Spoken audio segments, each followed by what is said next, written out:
180 million Americans are under weather alerts as snow and ice move from the southwest through the plains to the northeast. This is a very dangerous combination of heavy snow and extreme cold temperatures. Salt spreaders are loading up in New York City, and there's concern of salt shortages in certain areas. Double-digit feels-like temperatures have not stopped thousands of people in Minneapolis from marching through the streets. CBS's Nicole Skanga is in Minneapolis. On Friday, the Pillar Forum and hundreds of businesses in the Twin Cities protested ICE with a general strike. All of us here know how we feel about the matter and have been very vocal that we are against ICE and we are against them being in our spaces, and we're against the sanctioned violence. Community members are calling for no work, no school, and no shopping, calling it a day of truth and freedom. Up next, a rally at Minneapolis's Target Center. For the first time, negotiators from the U.S., Ukraine, and Russia all sat down together to work on a deal to end the war in Ukraine. CBS's Willie James Inman has more. That is a significant step, that these are trilateral talks, not one-on-one talks with the Russian side or the Ukrainian side. Steve Witkoff, the president's negotiator, talked about this in an interview. He said the Ukrainians have said that we're 90% done, and I agree with them. In fact, I think that we've made even more significant improvement. The trial for Luigi Mangione, the man accused of gunning down a U.S. health insurance executive in New York City in December 2024, will begin with jury selection in September. CBS's Katrina Kaufman was in court today. What we did learn along with that jury selection date is that the judge has declared two different potential trial dates. One is for a non-capital trial if the death penalty is off the table. That would be October 13th. And then January 11th if this is a capital trial, which would be a much lengthier and more complex trial. In what's billed as a first-of-its-kind study, researchers at Northwestern University find that wood burning in homes causes dangerous air pollution in the winter. Lead study author Kyan Schlipak says just 2% of homes rely on wood as their primary heating source, but that accounts for 22% of fine particulate matter. Researchers estimate 8,600 premature deaths annually are associated with wood-burning fireplaces, furnaces, and stoves. If you are hoping to continue burning wood, but do so with lower impacts, making sure you're properly drying your wood and properly using your appliance are the best courses of action. The study is published in the journal Science Advances. This is CBS News. Follow and listen to the official 48 Hours After Show post-mortem on the free Odyssey app or wherever you get your podcasts. Coming up, a big upgrade for the Seahawks quarterback. That's after Nate Connors at the real-time traffic desk. Thanks, Aaron. Northwest Hope and Healing has our update. Plan on a half hour to clear downtown Seattle. Northbound I-5 got a pretty solid backup just before the West Seattle Bridge across the Ship Canal Bridge, where, of course, Revive I-5 blocks 2 left lanes through June before we catch a brief break for the World Cup action. Once you get over the Ship Canal Bridge, you're all clear until you reach Shoreline, where we've got a disabled vehicle blocking the left lane at 185th. The backup starts at 145th. Seattle to Linwood's going to take you a half hour. South 5 crowded from Lake City Way into downtown. Linwood to Seattle still less than 20 minutes. Bellevue to Linwood also a half-hour commute. Typical slowing in Kirkland, and then we've got a pretty thick backup from 527 in Canyon Park up to that Alderwood interchange. Bellevue to Renton, 25 minutes. You're packed from mid-Bellevue to Coal Creek Parkway. North 405 slows in South Center all the way up to Northeast 44th. South Center to Bellevue plan on 25 minutes. And Seattle to Federal Way is a 35-minute commute, your usual backup between Interurban Avenue and State Route 516. Join Northwest Hope and Healing for Cork, Fork, and Support, an afternoon of wine tasting and inspiration. Get your tickets now for January 31st at nwhopeandhealing.org. KIRO Newsradio Real-Time Traffic. I'm Nate Connors. KIRO News Radio 97.3 FM Northwest News. Now, the latest from KIRO News Radio and mynorthwest.com. Good afternoon. I'm Aaron Granillo. All across the Northwest.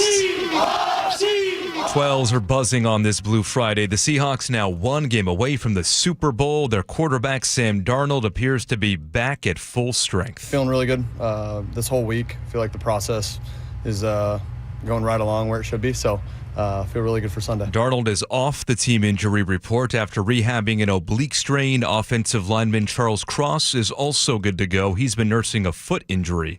The team today also announcing an honorary captain for the NFC Championship game, a nod to the Legion of Boom. Cam Chancellor comes in like a missile and hits him for no gain. Cam Chancellor spent his entire 8-year career in Seattle. He won a Super Bowl here. The Hawks can make it back to the big game with one more win over the Rams on Sunday. We now have a date for light rail to carry passengers across Lake Washington. KIRO News Radio's James Lynch reports service is set to begin March 28th. There have been many challenges since voters approved ST2 in 2008 to do what some say could not be done, building light rail across a floating bridge. In just over 2 months, it will be a reality with service between South Bellevue and the Chinatown International District. King County Executive Gurmai Zahalai. We'll have a breathtaking new normal that has never been done anywhere else in the world, but never been done before is part of who we are here in the Puget Sound region. In Seattle, James Lynch, KIRO News Radio. With light rail on the way, news that Washington State Ferries has 2 large boats out of service. The Wenatchee is out after striking a log on Wednesday. It was foggy that day. Crews will work to replace a bent propeller on the Wenatchee this weekend. Meanwhile, the Walla Walla is in dry dock. It needs both its propellers replaced. That leaves 15 vessels available, but WSF says it needs 17 to run full winter service. Frank Lindsay, KIRO News Radio. Now to your weather update. We are looking at sunshine today and again for tomorrow. A few more clouds for the Seahawks game on Sunday, but should be real nice for kickoff at 3:30 with temperatures in the low 40s. Right now, 46 degrees in downtown Seattle. I'm Aaron Granillo, KIRO News Radio. Your best source for local news, serving Western Washington and the world with a KIRO News Radio app. Always streaming live on your smart speakers. You're listening to KIRO News Radio, Northwest News. This is the John Curley Show on KIRO News Radio. Well, good afternoon. Happy Blue Friday. Tim Gatos, Greg Tomlin in for John Curley on this Blue Friday. My goodness, the town is buzzing. The studio is buzzing. Everyone's excited, ready to go. The boat rally is happening right now. I wish I was on the championship boat rally right now. I get it. I get it now. Do you get that? that? Nice. Do you see what they Capitalized did there? SHIP. Yeah, I do. Greg, this is a big moment. I mean, this is a big moment. You and I, we were talking about how we remember both being at the NFC Championship game back in 2005. That's 21 years ago. That's bonkers. Bonkers. Matt Hasselbeck versus Jake Delhomme. All the Hawks had to do was shut down Steve Smith. They accomplished their mission, and there was elation in the stands at, was it Quest Field back then? Quest Field, yeah. Yeah. Good memory. Yeah, I got a picture of me and my dad in the 300 level, and this was before weed was legal, and the whole game, we got a nice secondhand high from the 300 level. You're still high. A little bit. Well, I tell you, I remember that moment because there was a great story that Charlie Harger did about how this brings us together. And I remember specifically from that back in 2005 where you're high-fiving people. I mean, you have no idea like what anyone's politics are. You don't know any of that stuff. We're just coming together as a city. And here we are, 21 years later, another opportunity to go to the Super Bowl. How are you feeling? Are you a little nervous? You know what? I haven't felt the normal buildup as a faithful member of the 12s that I have in previous years. I think the Mariners season took a lot out of me emotionally. My family was just so invested in every pitch. Yeah. And to just have your heart ripped out at the very end. Yeah, I was watching the Seahawks during all of this, but I really feel like, I don't know, I had invested so much in the baseball team that now I think I'm finally ready to come on board with the Seahawks and let myself get invested to a point where, maybe my heart could be broken again. Yeah. I don't even want to go there, though. I mean, the Hawks shellacked the Niners last week. The high-flying offense of the San Francisco 49ers, if I have my stats right, didn't score a single touchdown in 8 quarters against the Seahawks. Now, Matthew Stafford is a much different quarterback than Brock Purdy, and the Rams have played the Seahawks tough all year long. So that's the only thing that gives me slight pause. Well, and Zach Charbonnet being out. Charbonnet being out is a gut punch because the 1-2 punch, as they say, of him and Kenneth Walker. Because part of them, the success of both of them had to do with the other. Absolutely. Right? Bringing somebody fresh. Right. So you take one out, and it's like, now, granted, Kenneth Walker just crushed it once Charbonnet was out last week. In a contract year, right? Right. So who knows? I mean, but I tell you, it's interesting because you think of what you're talking about. This is probably the best sports year we've had in a long time. Yeah. I mean, this is pretty phenomenal. Like who was saying like, man, my kid, I think it was Jake. He was saying his kid is like, man, is it like this every year? It's like, no, son. No, we've paid our dues for many decades. We've paid our dues. Have you thought about this either nightmare scenario or poetic scenario in that if we advance to the Super Bowl and we end up facing the New England Patriots and then all like 2 weeks leading up to the game, they just play the flashback of the Give It to Marshawn play. Right. And it feels like a chance at sweet redemption for the city of Seattle to then overcome the Patriots. Much different team, right? Different head coach, no Tom Brady and all that. But it would be nice to get that monkey off our backs as a city because I have felt that ever since it happened. For the last 10 years, I feel like we've been carrying that moment. Well, either way, it's going to be a replay of our last 2 Super Bowls, right? It's either going to be New England or Denver, right? And we played Denver the year before. I forgot so that. It's a replay either way, which will be kind of interesting. You know, those have been our last 2 Super Bowls. And, it's interesting. You talk about how you're just kind of getting not that you're just getting into it now, but like it was a slow roll for you this year, and I feel the same way a little bit. Okay, yeah. And I don't know if it has. I think the Mariners that whole season has something to do with it, but I also think if you remember last time when we had our run with Russell and Legion of Boom. I think the city, like we knew those players a lot more than we know these players. No question. Right? So I think we had a little more investment in those guys. I mean, and the personalities, right? You're talking about Marshawn. Larger than life. Legion of Boom, Richard Sherman, Earl, Bobby Wagner. Like this is a little more of a surprise because these are newer players that a lot of them we just drafted recently, right? Yeah. And we don't really know them the way we knew those guys back then.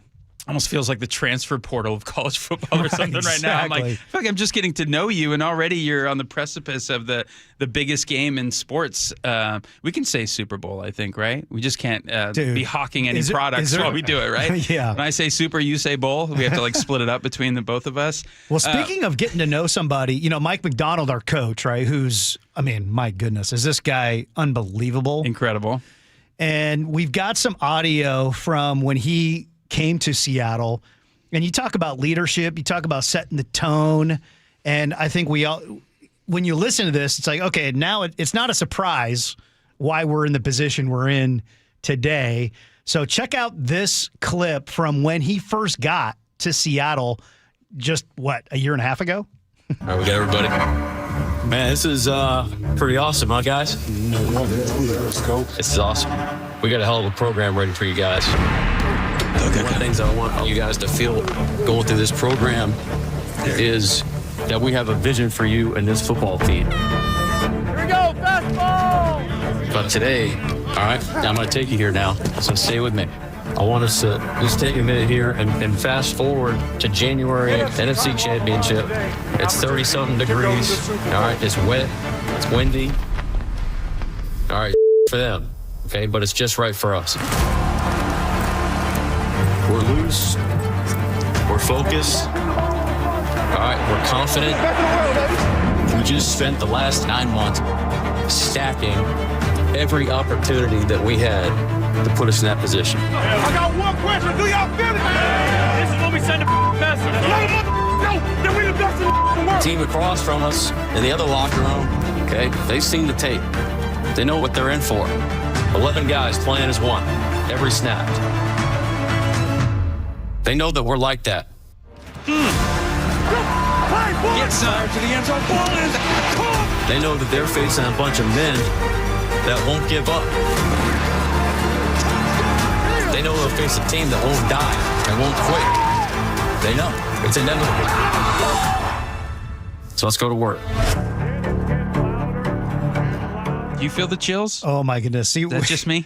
See, Greg, we were debating whether we should play that whole clip or not, and I think Joe, you were right on. That was an immersive experience. I didn't want to put an end to it, right? And I didn't know the Seahawks had Hans Zimmer on speed dial providing the soundtrack. I mean, that thing needs to be nominated for Best Original Score. My gosh! I mean, that just you talk about just culture setting, and I have to ask Greg, what is up with these young NFL coaches like Mike McDonald, Sean McVay, and many others who are you can just tell they're just rock solid human beings.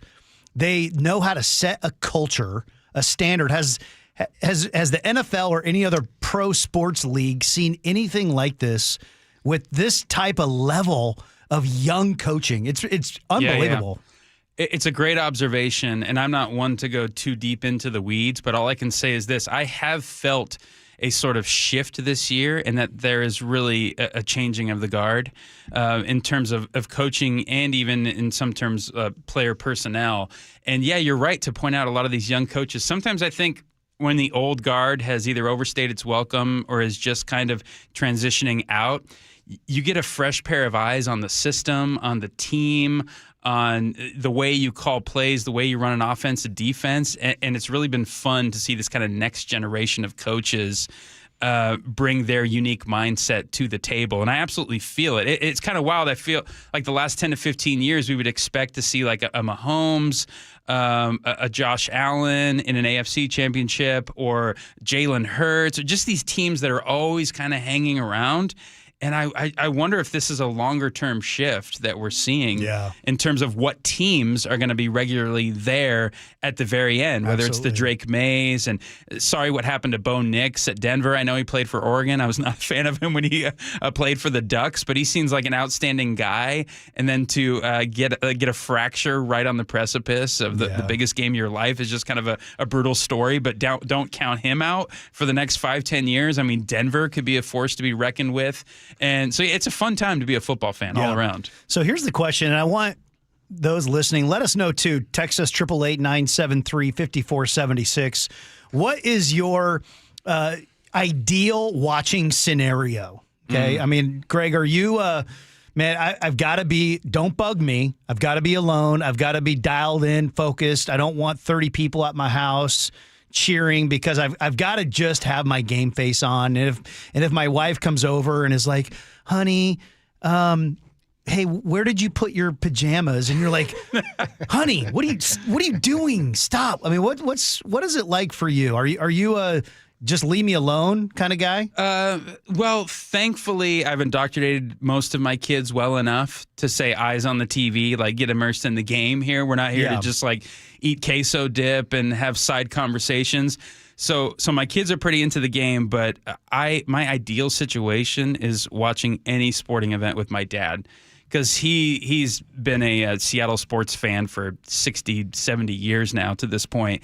And he's an even bigger fan than I am, so I feed off his energy in the room. Yeah. Like when he's yelling at the refs, I don't usually yell at the refs when I'm watching a game, but if he's yelling at, I'm right there with him. Right. And it's like an entertaining thing for me when I have to rise to my dad's energy, and that's just completely my happy place, is to be high-fiving, hugging family and things like that. But I'm very invested, especially on the biggest stages in sports. Those kind of games. Regular season, going to a Mariners game or having the Mariners game on, like during a dinner or something in the summer and stuff. I can go in and out.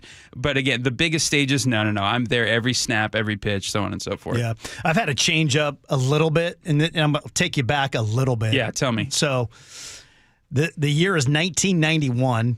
Great year. I was a senior in high school, Edmonds Woodway High School. Rose Bowl, UW, playing for the national championship against Michigan. Yep. I'm at my brother's house in Ballard, and of course, this was like up until this point in my life, this was the biggest moment because when the Sonics won in '79, I was 5, so I didn't really remember that too much. So this was like the biggest game in my life, and we're watching the game, we're fired up. I'm sitting on the couch, and there's a coffee table, right there, and Mark Brunell throws that dime to Mario Bailey. And I jump up, and I leap, and my toe hits the coffee table. No. And I break my toe. You Bo Nixed your toe? I broke my toe. Oh, no. Now, granted, I'm in the middle of my high school basketball season. That's my sport. I was getting recruited by different schools, and I'm like, this is kind of the time I'm looking to sign and whatnot. And I missed like 3 or 4 games. Wow. Wasn't meant to be. Against thankfully I was able to come back. But it was interesting. I'm like, okay, you know what? I am never doing that again. Oh, and my you know gosh. what? You paid a high price. Yeah. But the Huskies did defeat Michigan 34-14, and they secured a share of the national championship, right? Why do you have to say it like that? It wasn't completely in vain. Why do you have to say it like that? Because it's the lamest thing ever that it was shared. No, Miami does not. We're the true national champions. I mean, that's legit. The other thing, Greg, I wanted to ask you is, do you think that we will, on Sunday against the Rams, Voldemort, yeah. break? So right now, someone posted recently about the top 5 decibel pops ever, right? Like the time the crowd pops. And they said 3 of the top 5 pops of all time are in Quest/Lumen Field. And are we going to get another pop? And I think we have the audio of these pops. Yeah, you want to hear them real quick? Yeah, let's hear them. Okay, so number 5, these are the highest decibel moments in NFL history. We're going to call them the top pops. That's right, the top pops. So number 5 was on January 17th of this year, the Shaheed Quake, they're calling it, the kickoff return for a touchdown. Yeah. And here we go. Last week. It's Rashid Shaheed. With the Steve Shaheed breaks through. Still going. A flag flies. Shaheed's going to take it all the way. Let's see if it stands. And it stood, and that was 128 decibels. Now, number 4 was Tim Tebow throwing a walk-off touchdown to win in January of 2012, 129. Was that against Pittsburgh? Dude, I remember that. I remember that game. That was pretty cool. First play overtime. Now, number 3 was Russell Wilson to curse walk-off touchdown January 18th, 2015. Green Bay Packers. Wilson toward the end zone. It is Seattle's going to the Super Bowl. That's an A sharp. That's a pop in the crowd. That's a pop. Number 2, and that was 131 decibels, by the way. Number 2 was they call it the Minnesota Miracles, January of 2018. Case Keenum to Stephon Diggs for a walk-off touchdown at 134 decibels. And number 1, of course, January 8th, 2011, 138 decibels, the Beastquake. Beastquake. Silent now, as opposed to when the Saints have the ball. Oh, look at this run. What a run. Marshawn Lynch still on his feet. Has blockers now. He's dancing his way for the touchdown. By the way, those commentators, they didn't even comment on anything. Okay, let me ask you this, Joe and Tim. Are you a guy that in these huge games busts out the smartphone before big plays happen to make sure you catch it with the glowing rectangle, or do you like to experience it with your own flesh and blood? Because there's an article in the Times today about the network infrastructure over at Lumen and just how much pressure everybody, using Wi-Fi, using cell service, and the strain it's putting on there. So get this. 14 years ago, when the stadium started offering Wi-Fi, the average Seahawks game day would see 2 to 4 terabytes of data pass through the network. Last weekend, the Seahawks, when they crushed the 49ers, more than 16 terabytes of traffic flowed through it. And did you know that there's 750 antennas under seats throughout the stadium just so people can surf the web and live stream and do as they please? Kind of cool. Little anecdote for you. But in today's world, you have to have that now because that's how you get your tickets, and that's how they're going to buying beer or whatever it is, right? If you're not getting access, then you're not going to get that Michelob Light. If you're there on Sunday, don't be the guy who's holding up the phone so that people behind you have to see the game through the glowing rectangle. Get the angle with your eyes and then pull it right down to your chest or right below your chin if you want to film the biggest moments. That way, you get it on camera, but you're also seeing it at the same time. That's my pro tip for the day. Greg Tallman and Tim Gatos in on the John Curley Show. Lots more coming up on a busy news day. But first, let's send it on over to Nate Connors at the Real-Time Traffic Desk. Thanks, Greg. Subaru Puyallup got the update. We've got a crash in Bellevue, northbound 405, just past I-90, blocking 2 left lanes. And you're backed up approaching Cold Creek Parkway. Renton to Bellevue is up to a half-hour drive right now. Once you clear this backup, though, 405 looks pretty good until you get into Bothell, where it's scattered scattered slowing all the way into Alderwood. Up in Shoreline, we cleared our stall North 5 at 185th. That earlier backup has thinned out. Still crowded, though, from Shoreline through Linwood, Seattle to Everett, 40 minutes. South 5 into Seattle is heavy. North 5 is heavy from the West Seattle Bridge to the Ship Canal Bridge, and it's going to take you about a half hour to make it through this downtown backup. Renton to Puyallup on the Valley Freeway, you're at 40 minutes. Tacoma to Olympia is at 50 minutes. We're a little crowded through South Tacoma. You got a 3-mile backup through JBLM and more slowing between Lacey and Olympia. Confident winter driving starts at Subaru of Puyallup. Find stress-free pricing at SubaruPuyallup.com and enjoy a stress-free buying experience at Subaru of Puyallup, your stress-free dealership. KIRO News Radio, real-time traffic. I'm Nate Connors. We are finally just about set. One win away from the Super Bowl. Touchdown, Seahawks! A perfect pass by Darnold. Here's Steve Rabel and Dave Wyman call the NFC Championship game. These guys, they take it very seriously. Seahawks, Rams, Sunday at Lumen Field. Kickoff at 3:30. Really had a hard time hearing thanks to the 12s. The road to the Super Bowl runs through Seattle and the home of the Seahawks. KIRO News Radio. Hey everyone, Hartley Wilcox here. And I'm Charlie Wilcox from Wilcox Family Farms. Our family's been raising hens and gathering fresh eggs right here for over 100 years. That's right. Our hens roam free on green pastures, soaking up the sunshine and living their best chicken lives. We don't do shortcuts. No cages, no chemicals, just honest-to-goodness eggs laid fresh every day. And when you buy Wilcox eggs, you're not just getting breakfast. You're supporting local farmers like us. Clean food, and a family that's been doing it right for generations. So next time you're at the grocery store, skip the out-of-state eggs and grab the ones with our name on them. Wilcox Family Farms. Fresh, local, trusted. Find fresh Wilcox eggs at Metropolitan Markets, PCC, or Safeway. And for a healthy snack on the go, grab some ready-to-eat hard-boiled eggs in a convenient to-go 2-pack. Wilcox Family Farms eggs, locally fresh since 1909. Nick, did you know this is called quit time? Did you know what that is? I do not know. That means right about this time of the year, people quit their New Year's resolutions. Oh, kind of like last year. Okay, never mind. The important thing is that both of us made a New Year's resolution that we would take better care of ourselves for each other. And we're holding to that. We are not flaming out because... Longevity Medical Clinic. So we get the support of Longevity. We told them what our goals were, and they're like, absolutely, we'll get you in line. So they support me, they support you, and then as a couple, they're making us accountable for the decisions we make. So we're not going to be quitting on these things. I can't remember what your New Year's resolution was around the house. My New Year's resolution around the house was that I was going to try to get you to start putting things away. And I was going to get you to actually learn how to cook a piece of chicken. Oh, well, that's for next year. Okay, fine.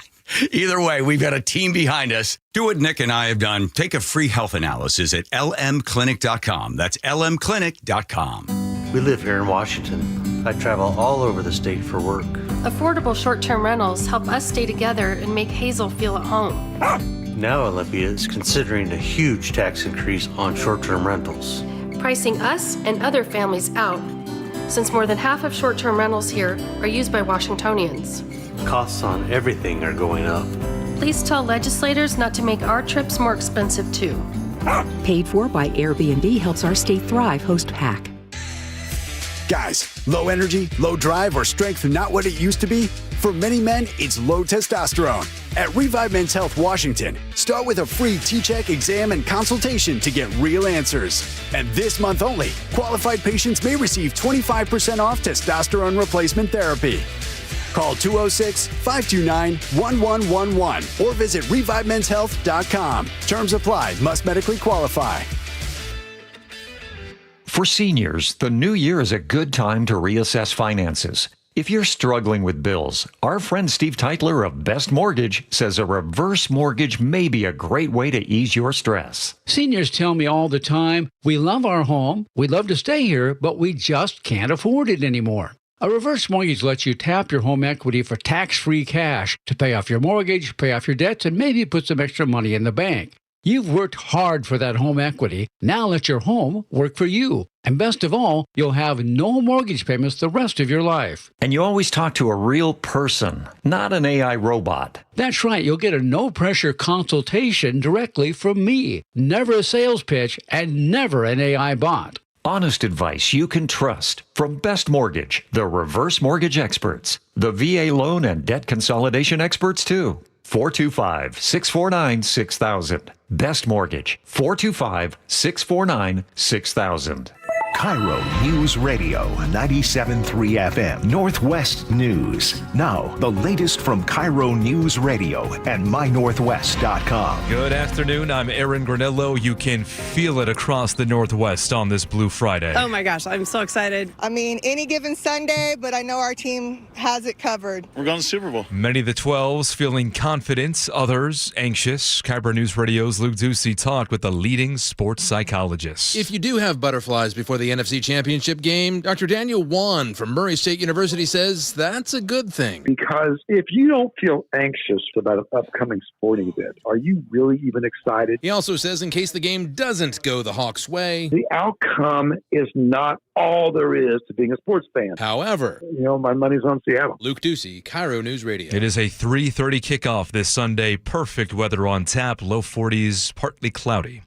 A proposed ban on transgender athletes in girls' sports is now one step closer to Washington's ballots. Secretary of State's office confirms the initiative has enough signatures. Brian Haywood with Let's Go Washington spearheaded that proposal. He tells the Jason Ranch Show on Seattle Red what happens next is up to the legislature. They can vote on it, they can ignore it, or they can try to do their own version of it and put that on the ballot. It's a short session, so I don't think they'll do their own version. If they don't do anything, then voters will decide in November.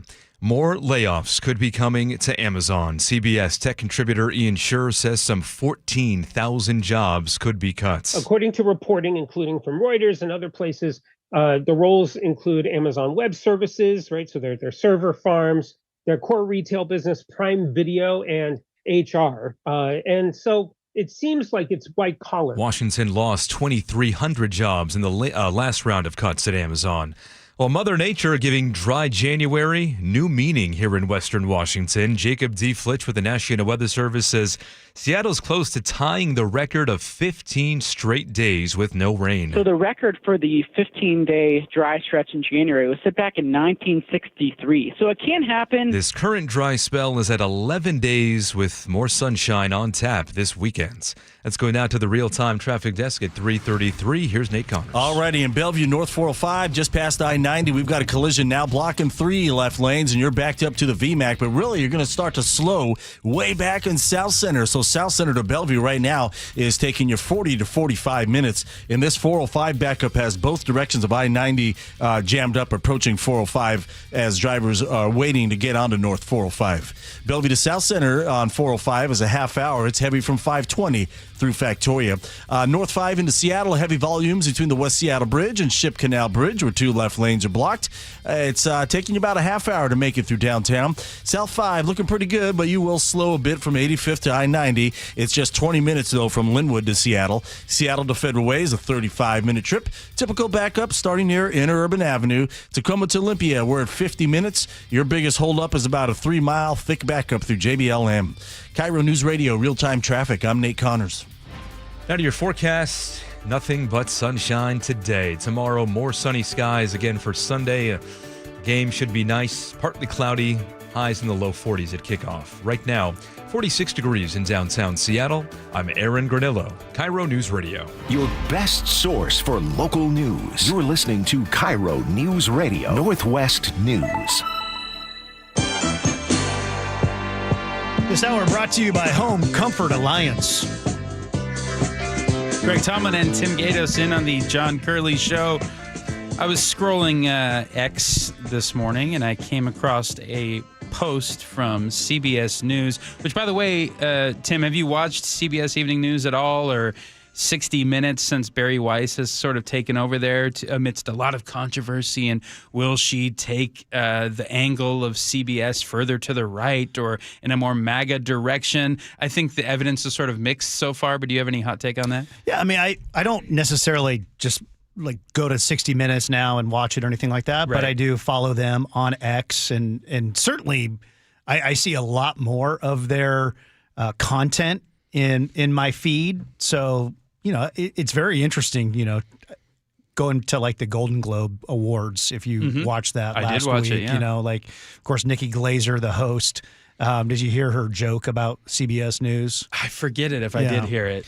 She says, "Don't blow the punchline. Don't blow it." I will. I don't know I know the punchline. I don't know the lead up to it. Basically, was like, "Do you see BS News?" That's actually pretty clever. I like that. Yeah, that's funny. Thank you. Well, we were waiting for that. Jeez, talk about comedic timing. Thank you, Andrew. But anyway, so Tony Dokupill, I guess, is the CBS Evening News anchor. Maybe. It's a tough last name. Can we get a pronunciation expert in here? Dokopil. You might want to change that to like Tony Lightning before you take over as the main man. Nevertheless, a very fascinating story that he spoke about, which might catch your eyes and ears as well. 5 of the biggest alcohol makers in the world are sitting on what's described as a lake of unsold alcohol. $22 billion worth of inventory, according to the Financial Times, the result of people drinking less than they used to. And to think there's still a week to go in dry January. And to that I say, you want to go for a swim? This is pretty striking, Tim. Americans self-reported drinking down to 54% after consecutive declines. This, according to Gallup, believe moderate drinking is bad for health, rises to a new high of 53%, and drinkers report drinking less overall and less frequently. It's at historic lows here. I'm curious as to you're kind of making sense of this trend. I don't see any downside except for the big alcohol makers, which was alluded to in that news clip there. I mean, 13,000 DUI-related deaths every year, 2,200 cases of people dying annually from acute alcohol poisoning, and furthermore, the strain on the healthcare system where excess consumption of alcohol leads to liver, heart disease, cancer risks, so on and so forth. But why are Americans drinking less? Yeah, it's a good question. I think this also corresponds with recent studies that show younger generations, Gen Z, don't drink as nearly as much as younger people did back in our generation or generations before. So we're seeing younger people that are actually moving that way as well. It's interesting when you dive into this study and you see the results of it. There's a couple interesting anecdotes in the actual study here. One is that women went off. They went by less than 11 points from 62% of women drank moderately in 2023, and that dropped to 51. So an 11-point drop. So that was like the bulk of the drop was women. And it's interesting because my wife, we would enjoy a couple glasses of wine for dinner and that kind of thing. A year and a half ago, she said, I'm done. I'm not going to drink anymore. And she never drank a lot. Sure. But just very moderate. And she hasn't had anything to drink in, a year and a half. No kidding. And she's just like, I just don't think it's good for you. And I think it definitely follows. She's not wrong. the track of this here. But the other interesting statistic in this study, you ready for this one? When you break down party identification. Oh, I didn't see that. So back in 2023, 65% of Republicans drank moderately and 64% of Democrats. So basically even. It's a bipartisan win right there. But here's the difference. A drop of 19 points for Republicans and only a drop of 3 points for Democrats. I mean, that makes sense, given the political landscape in the country with the last election and pretty much every county in America moving to the right.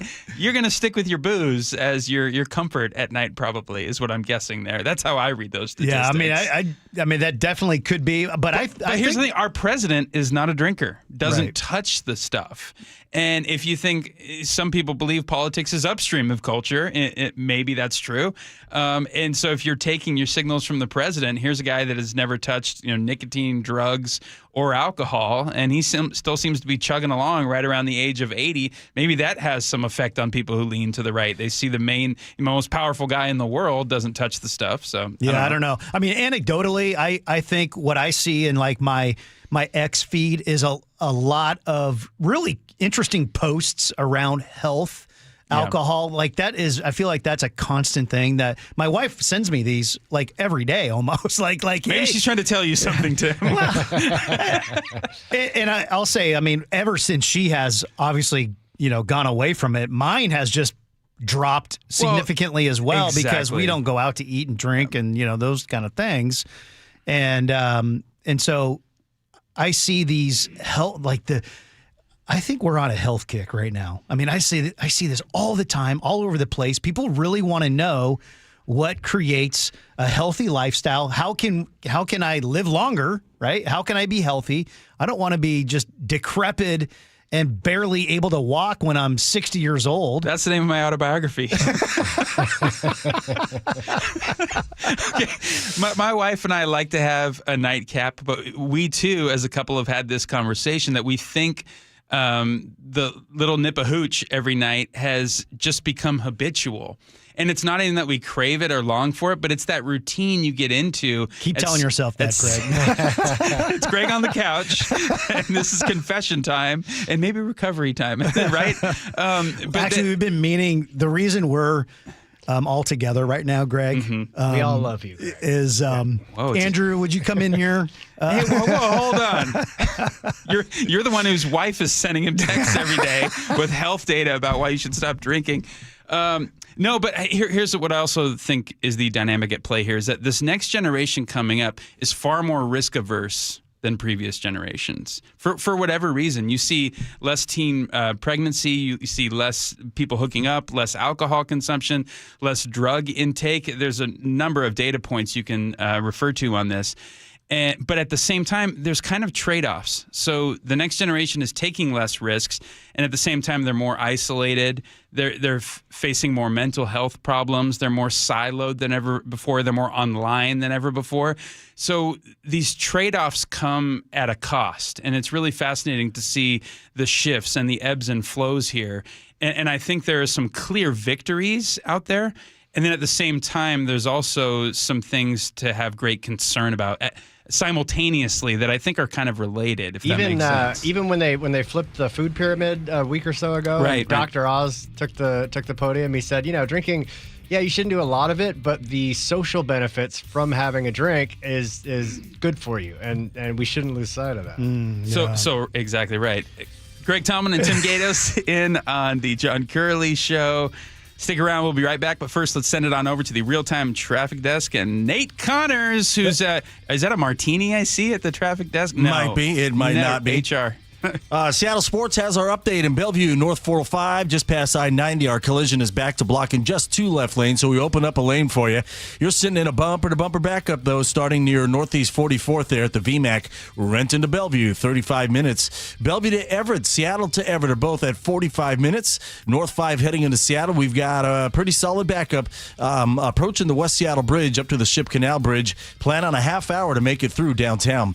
Crossing the lake from Bellevue, we're looking pretty good right now. 20 minutes on both bridge routes. Westbound 520 jams up in Montlake due to Revive I-5. Eastbound 90 is heavy across the length of Mercer Island due to our northbound 405 backup. This also has westbound 90 packed from 150th. Seattle to Federal Way is a half-hour trip. You're slow from Interurban down to State Route 516. Renton to Puyallup, southbound 167 is at 40 minutes. Olympia to Tacoma, 40 minutes. Search Seattle Sports on YouTube and click subscribe to get fresh video content daily. KIRO News Radio, real-time traffic. I'm Nate Connors. Hi, I'm Charlie Hart. And I'm Amanda Factor. After the big game, what's next for the Hawks? We'll have all the highlights. Ready to talk taxes? No, but I suppose we must. CBS business analyst Jill Schlesinger joins us with a ton of changes that could affect you. And we check in with the King County Prosecutor's Office for Crime and Punishment. Sully has traffic every 10 minutes. Hope you can join us Monday 5 to 9 on Seattle's Morning News. On KIRO News Radio, 97.3 FM. Subscribe to the KIRO News Radio YouTube channel and watch live. What a good move I made. Let me tell you a quick story. I've done a whole bunch of races and a bunch of other stuff like that, and my left hip started bothering me about 5 years ago. And I go to the doctor, and he's like, you need a hip replacement. I was like, I'm 60. Yeah, we're going to ask you to wait a little while because we don't want you to wear the hip out. We want you and the hip to go into the grave at the ssame time. I said, what do you do about all this pain? Well, you could, aspirin, and you could continue to do this and that and, sleep with a pillow between your legs. I was like, no, I don't want to do this. Then I was talking to Bob Stelton over there at the sports department. So he went to Dr. Mark Wagner, and I think he had his hip done as well. So I go in there. I said to Dr. Wagner, can you fix my hip? Takes a look at the MRI. Yes. So I got the stem cell procedure. I'm telling you something. This is the best. If you've been thinking about, surgery for your knee, your wrist, your shoulder, or hip, no. Check out Dr. Mark Wagner and go to drmarkwagnermd.com. That's drmarkwagnermd.com. It's cold outside, and if you're noticing it's taking forever to heat your home, there are cold spots in certain rooms, your furnace turns off and on a lot, or it never stops, or maybe your energy bill is just way too high. These are all warning signs that your home needs a blanket. There may be something wrong with your insulation, which means not only are you uncomfortable in your own home, but you could be wasting hundreds or thousands of dollars a year in lost energy. Call Insulation Northwest today, and we'll send one of our professionals to give you a fast, free energy inspection to determine if there is a problem. And if there is a problem, we can fix it fast. Most jobs are completed in 1 day. You have nothing to lose. The inspection is free and only takes about an hour and could save you thousands. Keep the heat in, the cold out, and your energy bill low. Call Insulation Northwest today. Insulation Northwest, the real insulation company. Please ask if you qualify for thousands of dollars of free rebates from your energy company. InsulationNorthwest.com.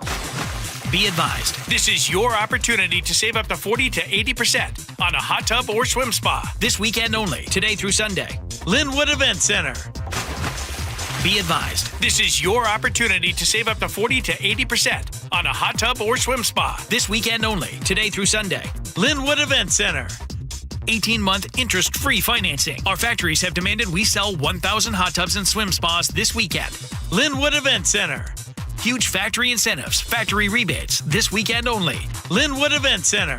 We can remove your old hot tub. Free delivery of your new hot tub. Hot tub starting at $2,999. Linwood Event Center. Free delivery of your new hot tub. Just relax and enjoy. Linwood Event Center. Today, 2 p.m. to 8 p.m. Saturday, 10 a.m. to 8 p.m. Sunday, 10 a.m. to 6 p.m. Free admission, free parking, free delivery. Linwood Event Center. Call 833-SPA-SALE or visit hottubandSwimSpaSale.com. When you walked through your kitchen this morning, what'd you see? Did it make you happy? Hi, I'm Chad Cicchini, owner of Heritage Homecraft. Well, I want to make you happy. We'll custom build you all new cabinet doors and drawer fronts, and using our exclusive 1/4-inch solid wood refacing process, transform your existing cabinets into a beautiful new kitchen. Add a custom quartz countertop, change things up a bit, add some more cabinets, install some cool new features like soft close drawers and sliding shelves, whatever you like. We'll help you to create the new kitchen you'll be proud of. All in about a week, and all with way less mess, hassle, time, and expense than to tear out. Stop waiting. For 18 years, we've been honored to serve thousands of happy customers, and we'd love to serve you. Call today, and I'll get one of our pros to come out and show you how easy and comfortable it'll be to get going on your new kitchen. Heritage Homecraft, 425-485-1600, 425-485-1600, or heritagehomecraft.com.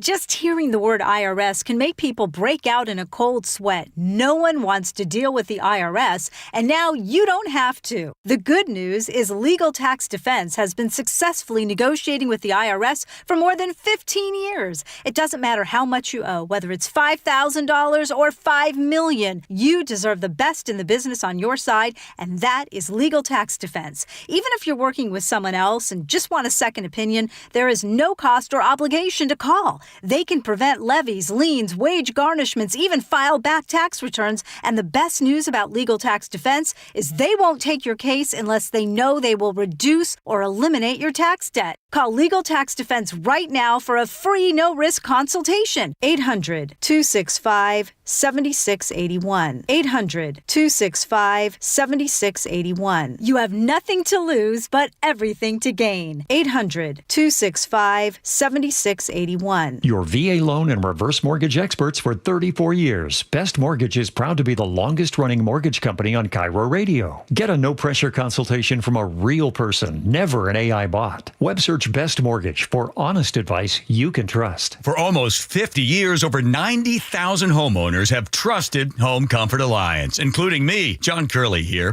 If comfort and energy savings matter to you, now is the time. Save up to $2,000 on a new Lennox heating and cooling system. Home Comfort Alliance will replace your system with one tailored to your home's layout and energy optimization. Visit homecomfortalliance.com to save up to $2,000 on a Lennox and schedule a free consultation. For heating, cooling, plumbing, or electrical, call the comfort people. Home Comfort Alliance.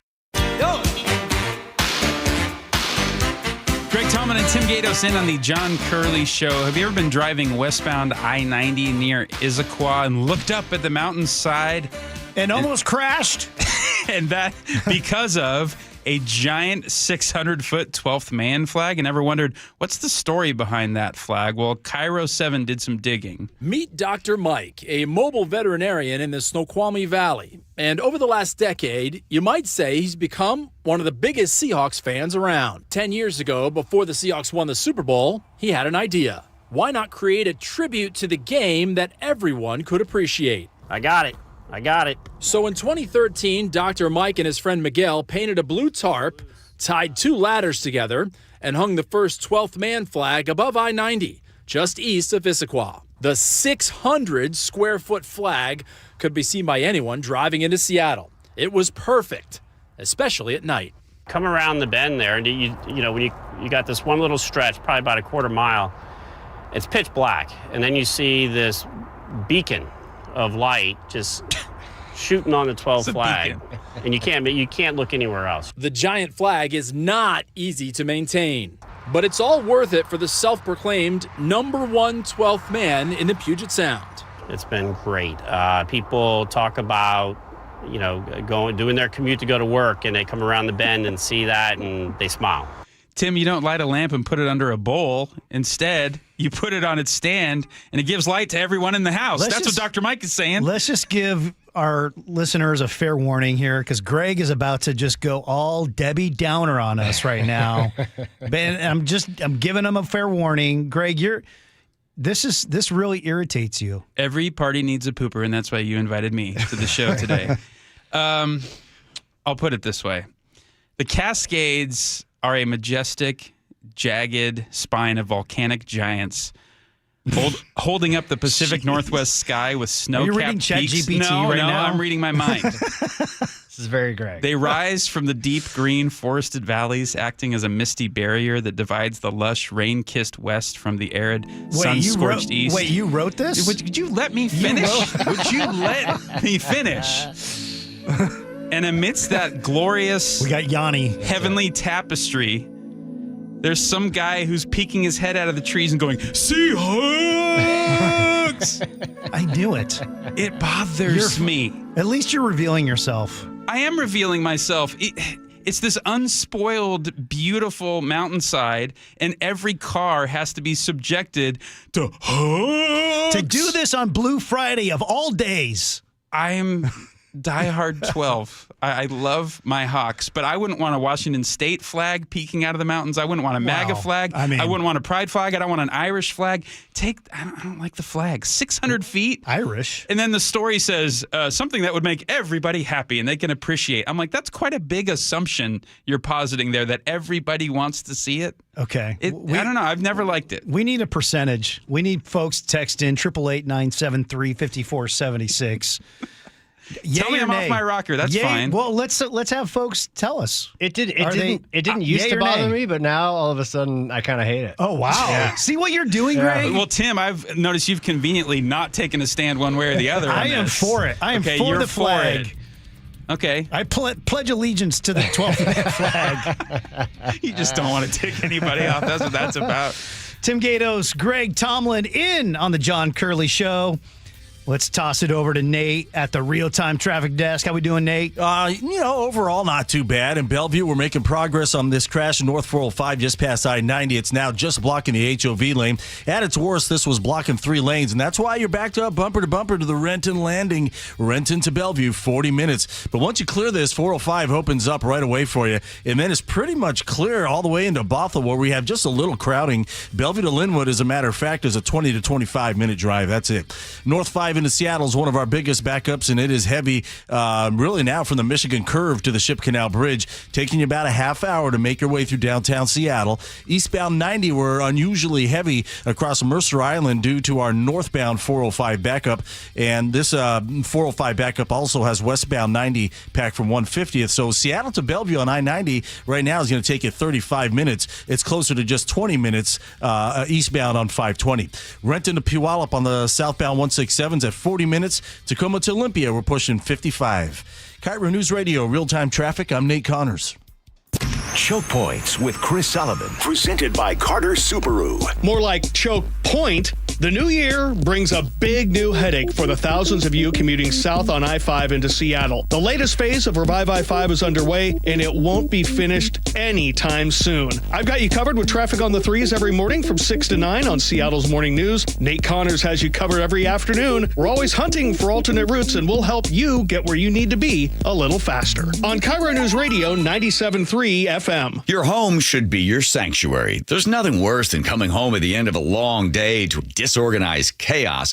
Let Closets by Design step in. John Curley here for Closets by Design. They transformed our closets and garage into a perfectly organized space. If your closets are just busting at the seams, it's time to call in the pros at Closets by Design Seattle. The free in-home consult allows you to look at materials, colors, and finish options. They measure everything, and help you design the perfect system for your space, all for free. They do more than just closets, too. Garages, home offices, even laundry rooms. And right now, they're offering huge end-of-the-year savings up to 40% off, plus an additional 15% off, and 18 months financing and free installation.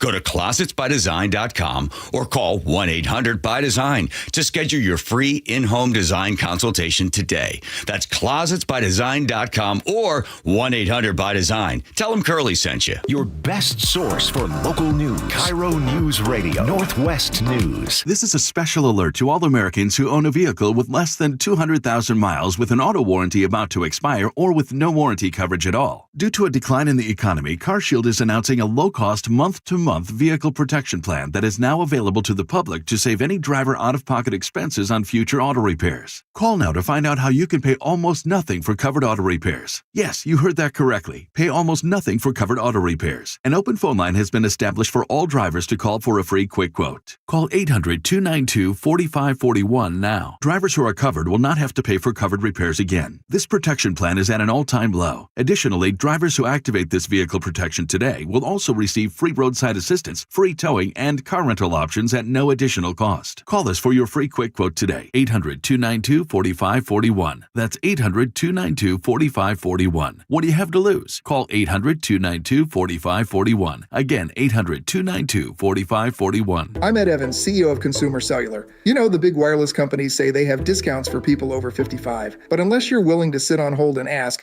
you're probably paying more than you should. At Consumer Cellular, there's nothing to hunt down. We're built for people 50 plus with plans starting at just $20. And our 100% US-based customer service actually answers the phone. Call 1-888-FREEDOM or visit consumercellular.com today and get your second month free for a limited time. Taxes, fees, and other third-party charges will apply. See website for additional details. When your check engine light comes on, do you see a repair bill or do you see peace of mind? For 20 years, CarShield's been the name America trusts to help keep you on the road. While other companies stop covering you when your car gets older, CarShield offers protection plans up to 200,000 miles. With over $1 billion in claims paid, we don't just promise protection, we deliver it. Don't let a breakdown break your budget. Get the flexible month-to-month coverage you deserve. Go to carshield.com. That's carshield.com today. If your home is 20 years old or more, it might be time to have your roof checked. Your roof is your home's first line of defense, and at Guardian, we help it last as long as possible. That's why every new install comes protected with a full year of free maintenance on us. Visit us at guardianroofing.com. The Jake and Spike Show. I check it late at night when my wife's not looking. Weekdays noon to 3. My favorite thing on my phone, which is my weather app. First thing? Yeah, absolutely. On KIRO News Radio on 97.3 FM and the KIRO News Radio app. We live here in Washington. I travel all over the state for work. Affordable short-term rentals help us stay together and make Hazel feel at home. Now Olympia is considering a huge tax increase on short-term rentals, pricing us and other families out, since more than half of short-term rentals here are used by Washingtonians. Costs on everything are going up. Please tell legislators not to make our trips more expensive too. Paid for by Airbnb helps our state thrive. Host PAC. File now with TurboTax on Intuit Credit Karma. They'll find every credit and deduction or your money back. File today the easy way in the Credit Karma app. Your best source for local news. KIRO News Radio. KIRO FM and HD1. Tacoma, Seattle. Northwest News. This is CBS News on the Hour, your home for original reporting. I'm Jennifer Kuiper with snow, ice, and dangerously cold temperatures stretching from the country's midsection to the East Coast this weekend. Hardware stores have been very busy. Sam Henson manages one in Tennessee. I'm out of generators. I'm out of shovels. I will be getting that at some point today. I'm currently out of propane heaters. CBS's Nicole Valdez is in Nashville. We know whether we get the snow or we get the ice, this is going to be a dangerous situation for cities like Nashville, but not just Nashville. We're talking about Dallas, Oklahoma City, Atlanta, Charlotte. These are major cities and major travel hubs where we are going to see the impacts of this storm pack a punch. Hundreds of businesses stayed closed in the Twin Cities area as part of a protest against the immigration crackdown in Minneapolis, where thousands marched, including this woman, a teacher who says this is affecting her students. They've been detained, they've been questioned, their families have been detained. They're scared for their lives, they're scared for their families. The Department of Homeland Security disputes a Minnesota school district's claim that ICE agents used a 5-year-old boy as bait before taking the boy and his father into custody on Wednesday. DHS officials allege the father abandoned the child. Border Patrol Commander-at-Large Gregory Bovino. And as far as the care, the best care that I've seen is ICE, U.S. Border Patrol, and the way we treat those illegal aliens that come across the border. British Prime Minister Keir Starmer says President Trump's comments about NATO troops staying away from the front lines during the war in Afghanistan are insulting and appalling. BBC correspondent Robert Watson. This massively complicates life for Sir Keir Starmer, who has made having a good relationship with Donald Trump a central plank of his foreign policy. But with these comments, it really feels like President Trump has crossed a line here in Britain that will make it very difficult for Sir Keir Starmer, or indeed any other British politician, to speak about the president with any warmth or affection. 457 British soldiers died during the Afghanistan conflict. More information has been released in connection with the attempted murder of a judge in Indiana. Our Jim Crisula with the latest. Prosecutors are accusing members of a motorcycle club and a street gang of working together to kill an Indiana judge in hopes of disrupting a domestic abuse trial. 5 people are facing charges in connection with the shooting of Tippecanoe County Judge Stephen Meyer and his wife at their home in Lafayette, Indiana, last Sunday. They are both hospitalized. Renee Fleming cancels 2 Kennedy Center appearances in May. This is CBS News. Follow and listen to CBS News Roundup on the free Odyssey app or wherever you get your podcasts. Coming up, we'll hear from Coach Mike McDonald ahead of the NFC Championship game. But first, Nate Connors is at the real-time traffic desk. Thanks, Aaron. The Emerald Queen Casino has our update. Good news in Bellevue, North 405, just past I-90. Looks like they're just getting ready to clear this collision out of the HOV lane. You're backed up bumper to bumper, though, to the Renton Landing. At its worst, this was blocking 3 lanes. Renton to Bellevue right now is a 40-minute drive. Again, once you clear this, 405 will open up right away for you, and then it's pretty clear all the way into Bothell. And then in Bothell, Southville, it's just a little crowding. So Bellevue to Linwood, another 20 to 25 minutes max. North 5 through Seattle is heavy from the Michigan Curve across the Ship Canal Bridge, and now closer to 40 minutes to clear this backup. But once you clear the Ship Canal, you're going to clear out right away into Shoreline. Then it gets pretty heavy from there into Linwood. So Seattle to Linwood is going to take you a half hour. South 5 slows from Northgate to I-90, 20 minutes from Linwood to Seattle. Eastbound 90 is heavy across Mercer Island due to our hefty northbound 405 backup. Seattle to Bellevue on I-90 is at 35 minutes. Tacoma to Olympia, we're closing in on an hour. Pretty hefty backup now through South Tacoma, although you're close to freeway speeds. Gets thick through JBLM, and then more scattered backups between Lacey and Olympia. Live professional boxing is back with the main event February 6th at the Emerald Queen Casino. The main event powered by WFC February 6th, only at Emerald Queen Casino, the entertainment capital of the Northwest. KIRO News Radio real-time traffic. I'm Nate Connors. KIRO News Radio 97.3 FM Northwest News. Now, the latest from KIRO News Radio and mynorthwest.com. Good afternoon. I'm Aaron Granillo. The Seahawks are getting healthier ahead of Sunday's NFC Championship game. Quarterback Sam Darnold is now off the injury report. So is offensive lineman Charles Cross. Head coach Mike McDonald. This is why we do what we do. It's for weeks like this, for our community, for our city, for the 12s, for our guys. If you're still searching for seats at the game, KIRO 7 TV's Dee Sun says the resale market for tickets is actually dropping today. The get-in price is now $672, which is down another 4%. Yeah, it's still pretty steep, but a spot in the Hawks Nest is now 12% cheaper than yesterday. That is $787. Club seats on the 50-yard line have only dropped by a few dollars, still over $2,500. You can also listen to the action here on KIRO News Radio at no cost. Kickoff is at 3:30. Red Cross is asking you to roll up your sleeve. We are in a severe blood shortage. Supplies at 2 of the 3 regional blood banks that serve Washington are dangerously low. Kristen Goodwillie with the American Red Cross says last month's historic storms and flooding forced many blood drives to be canceled. Not only that, we are experiencing one of the worst flu seasons in the last 20 years. We want people to be healthy when they're donating. If you donate between now and Sunday, you'll be entered for a chance to win a trip for 2 to the Super Bowl. Find out more at redcrossblood.org. Frank Lenzi, KIRO News Radio. 12-year-old boy accused of attacking a woman with a screwdriver is now charged in juvenile court. Police say that robbery happened last week in Seattle's Central District, where the boy stabbed a 43-year-old woman in the face. That boy now faces charges of second-degree robbery and obstructing a law enforcement officer. We now know when you will be able to cross Lake Washington via light rail. It'll be March 28th. Sound Transit CEO Dow Constantine. Opening the Cross Lake connection will be perhaps the most transformative and consequential day for transit in the history of our region. The 2 line will run between South Bellevue and the Chinatown International District. Now to your weather update. Our dry spell continues through the weekend. Highs in the 40s, a bit more cloudy for Sunday. Right now, 46 degrees in downtown Seattle. I'm Aaron Granillo, KIRO News Radio. Your best source for local news, serving Western Washington and the world with a KIRO News Radio app. Always streaming live on your smart speakers. You're listening to KIRO News Radio, Northwest News. This is the John Curley Show on KIRO News Radio. Greg Tomlin and Tim Gatos in on the John Curley Show. Thanks for joining us on this lovely Friday evening here in the Northwest.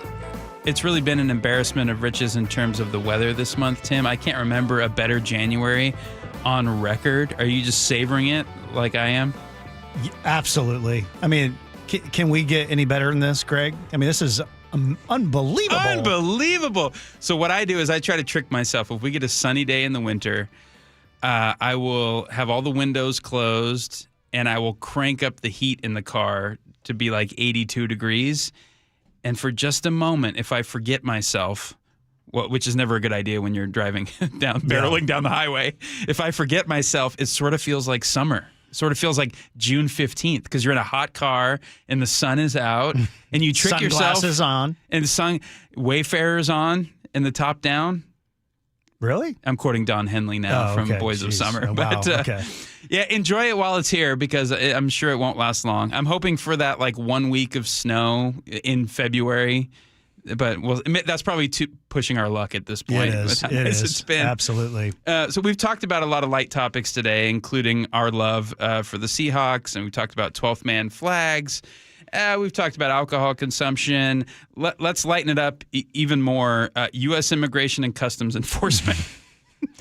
Oh my gosh, Tim. What a whirlwind of news there's been surrounding ICE. And, I said it's going to be a light topic, but it is serious and in some cases deadly serious. And I've said this before, but I've been in the process of forming opinions and trying to make sense out of narratives that I'm hearing out of the Trump administration, narratives that I'm hearing out of state and local officials and politicians and law enforcement, and I'm trying to have it all add up to make sense in one way or another. Here's what I can say in a very broad sense. It's very bad to form opinions based upon smartphone videos that you see on the news. True. Very true. I mean, can we all agree on that? Yeah.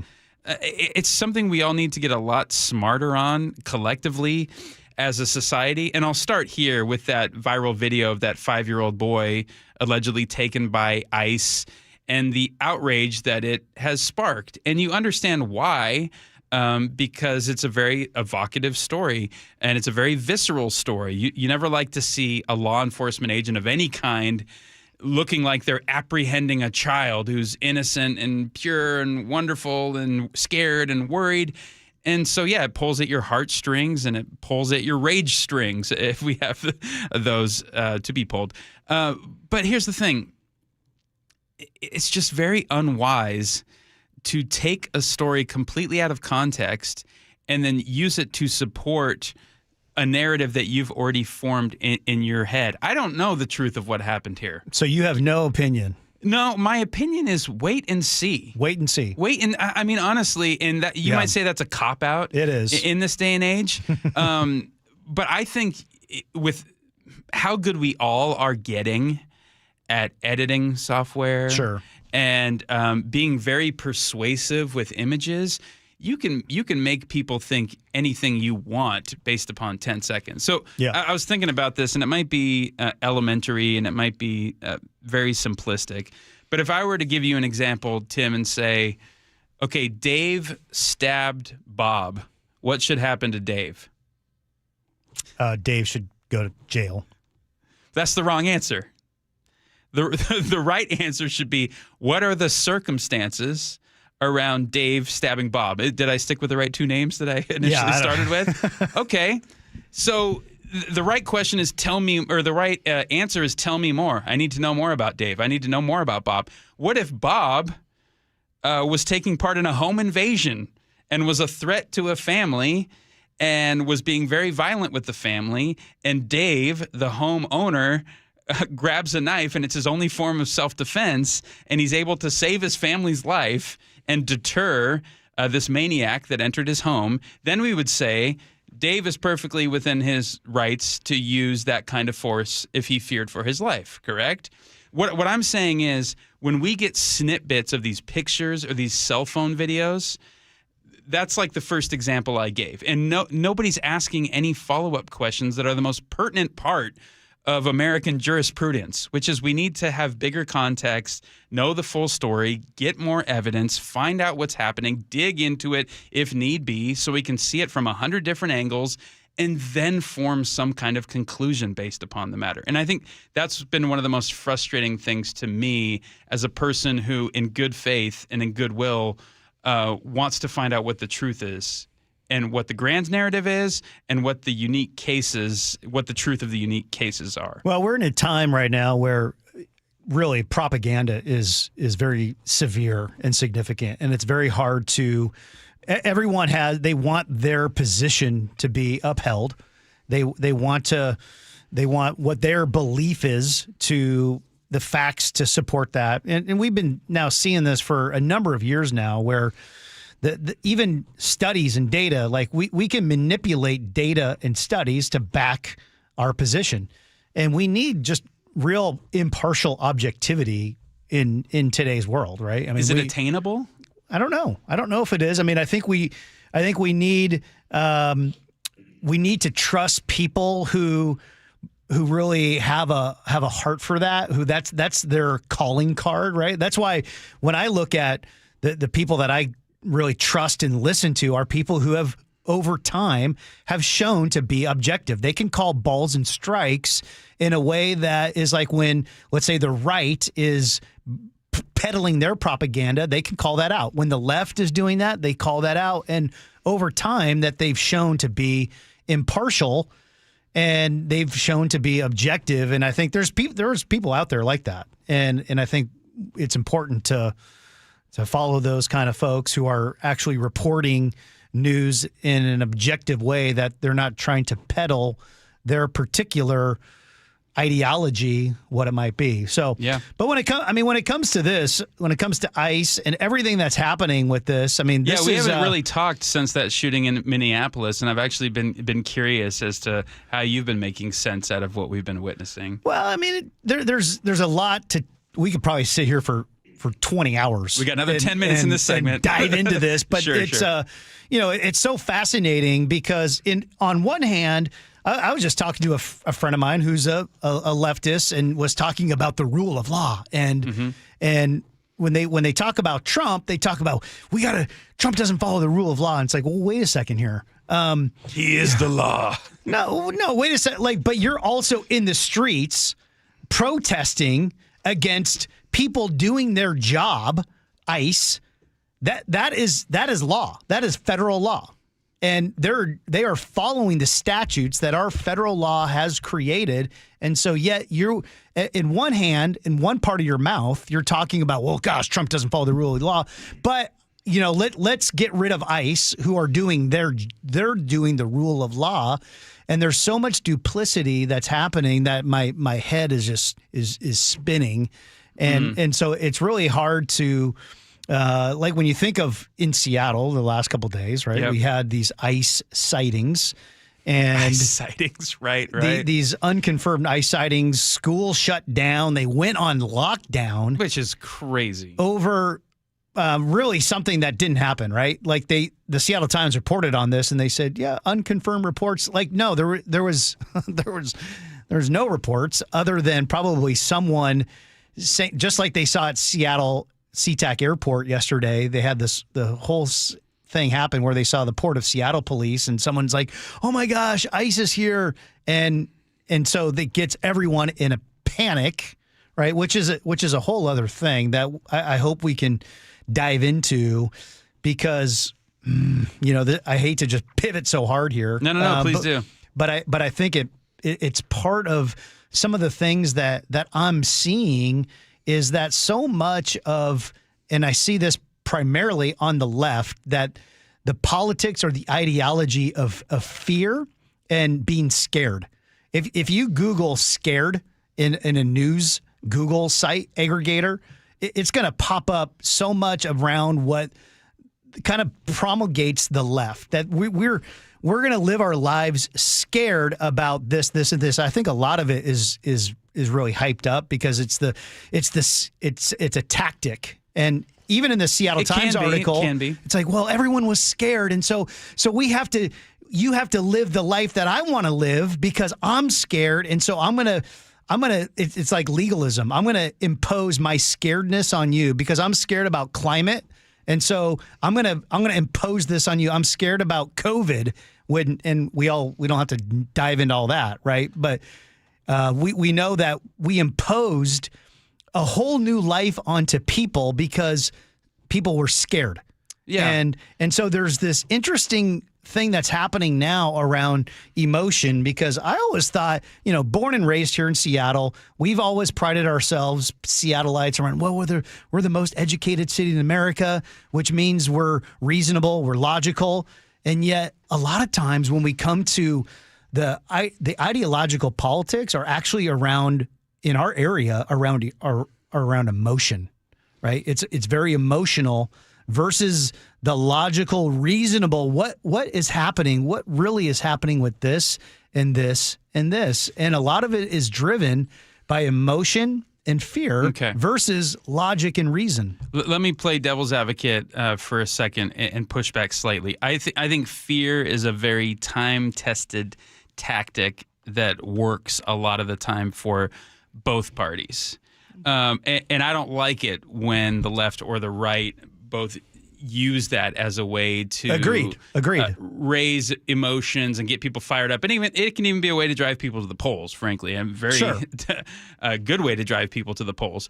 But I think a progressive might push back and say, well, MAGA and the Trump administration and his coalition is also playing up the fear tactic, which is we got to fear immigrants. We got to fear the person next door who speaks a different language that just invaded your neighborhood. And if they don't have proper documents, they need to be deported, and we need to send in masked ICE agents to get the people out of the country because you need to fear your neighbor. So in some ways, I think it goes both ways. But the comparison game is not, I mean, you can't play the comparison game. Okay. I'm not. Tell me why. Well, one is that I'm not coming from a MAGA perspective. I'm a independent. I don't identify with either party. So me too. So I'm not coming at it from an angle of, well, gosh, Republicans are amazing. I'm just looking at from what I see and what I experience as a lifelong Seattleite, living in a progressive leftist world, right? I'm bastion of woke, right? Like that's just what that's what I see, and that's what I experience, right? So I'm not really, Republicans are this and they do this. Sure, I'm sure, yeah, they do, but I'm not. That's not my focus. Yeah. Like I'm focusing on what I see in front of me.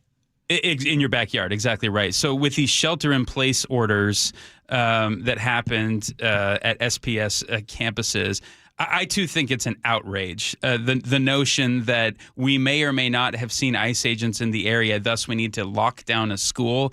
And I think the purpose for doing that is to very explicitly instill fear in staff, teachers, and students to create a negative association with immigration enforcement. Because what other times would you receive a shelter-in-place order? Right. When there's some kind of threat. Yeah, exactly. Correct? There's a school shooter or something. And we saw this in Minneapolis, too, when Jacob Fry, the mayor, shut down schools for 2 days after the ICE shooting.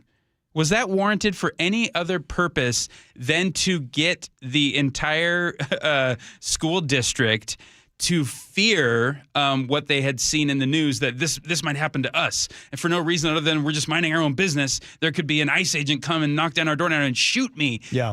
I mean, you're kidding yourself if you don't think that that's what city officials are trying to propagate to people in Minneapolis. And they want to gin up that fear as a counter to the immigration enforcement that's going on. And at the same time, with a multiple things can be true demeanor, I'm not so sure the way that ICE is carrying out its appointed duties are warranted in every situation. Sure. I think there are times, like you mentioned, when people are blocking the road that they're trying to access, and where they really are trying to catch the bad guys. And there are a lot of bad guys out there who have come here illegally and then subsequently committed an extra crime on top of that need to get the hell out of the country. And ICE is thinking, I'm doing my countrymen a service and these neighborhoods a service by getting the bad guys off the streets.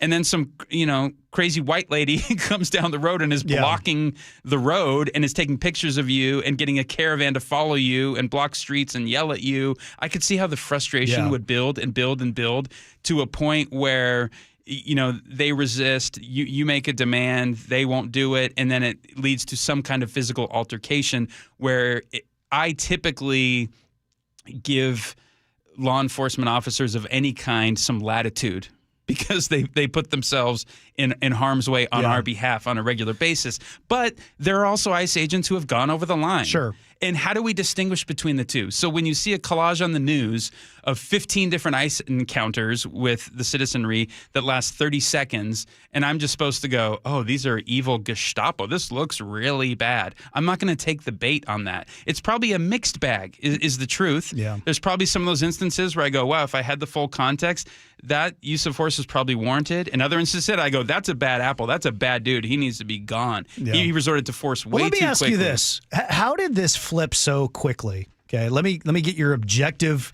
reasoning here. How could this flip so quickly? And this is where I think the duplicity just kind of boggles my mind. Okay, so we know that, and you've probably maybe seen this on X and some of the videos from Bill Clinton, Hillary Clinton, or Obama talking about their views on immigration, illegal immigration, and how they believe that we should have strong borders and deportations. And Obama had more deportations than Trump had. Mm-hmm. And yet here, in fact, and then you think about Tom Homan, right? The border chief who was awarded awards by Obama, and now he's a Nazi, right? How could this flip so quickly where now all of a sudden there's just a completely different view all of a sudden? And by the way, did you know that there was 56 reported deaths in ICE custody under the Obama administration? Did you know that? How often did you hear outrage about those 56 deaths, Greg? Not at the time. He was the deporter in chief. I know, but at one point. But how come there wasn't outrage? How come there wasn't protests in the street? It wasn't politically expedient, is what you're getting at. I'm just wondering, how could this flip Right. so quickly? Well, I think it's unmistakable that Trump has used. He's been more energetic and forceful in going after a broader pool of the immigrant population, I think is safe to say. I've heard mixed statistics on this, and 60 Minutes did a piece about that prison in El Salvador and the makeup of people who had been sent there. How many have had violent criminal records? How many of you just had overstayed a visa? And I think that's where you get into gray area with me personally, is if you've lived here for 20 years, are a contributing member of society, if the government knows you're here, and you call this place home, I don't think ICE should be coming in, knocking down your door, pummeling you to the ground and taking you to El Salvador. After the break, we're going to have let's do a little part 2 of this and ask you because I know we talked about this in the past, would you change your vote from November, the last presidential election? Do you still believe in what your vote, knowing, there's good and bad, but the border is the least amount of border crossings. Murder rate is down. We'll get into this later. Yeah, we'll talk about it. Lowest rate since 1900. Yeah. Important statistic. We'll get into that and more coming up after the break. It's Greg Tomlin and Tim Gatos in on the John Curley Show. Let's send it on over to Nate Connors at the Real-Time Traffic Desk. This report brought to you by Northwest Hope and Healing. Seattle to Everett, Bellevue to Everett are both doing all right at 45 minutes. Once you get into Everett, North 5 gets pretty heavy from the Snohomish River to 529. In fact, Everett to Marysville is just under 20 minutes.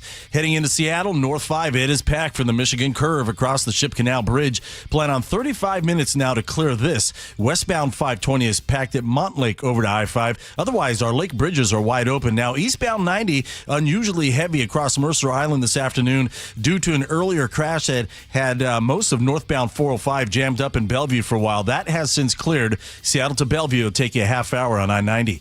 Renton to Puyallup on the Valley Freeways at 40 minutes. And we have 1 hour wait for drivers at the Edmonds, Mukilteo, and Bainbridge Island ferry terminals this afternoon. Join Northwest Hope and Healing for Cork, Fork, and Support, an afternoon of wine tasting and inspiration. Get your tickets now for January 31st at nwhopeandhealing.org. KIRO Newsradio Real-Time Traffic. I'm Nate Connors. We are finally just about set. One win away from the Super Bowl. Touchdown, Seahawks! A perfect pass by Darnold. Here's Steve Rabel and Dave Wyman call the NFC Championship game. These guys, they take it very seriously. Seahawks, Rams, Sunday at Lumen Field. Kickoff at 3:30. I really had a hard time hearing thanks to the 12s. The road to the Super Bowl runs through Seattle and the home of the Seahawks. KIRO News Radio. For seniors, the new year is a good time to reassess finances. If you're struggling with bills, our friend Steve Teitler of Best Mortgage says a reverse mortgage may be a great way to ease your stress. Seniors tell me all the time, we love our home, we'd love to stay here, but we just can't afford it anymore. A reverse mortgage lets you tap your home equity for tax-free cash to pay off your mortgage, pay off your debts, and maybe put some extra money in the bank. You've worked hard for that home equity. Now let your home work for you. And best of all, you'll have no mortgage payments the rest of your life. And you always talk to a real person, not an AI robot. That's right. You'll get a no-pressure consultation directly from me. Never a sales pitch and never an AI bot. Honest advice you can trust from Best Mortgage, the reverse mortgage experts, the VA loan and debt consolidation experts too. 425-649-6000. Best Mortgage, 425-649-6000. I'm Ed Evans, CEO of Consumer Cellular. You know, the big wireless companies say they have discounts for people over 55, but unless you're willing to sit on hold and ask, you're probably paying more than you should.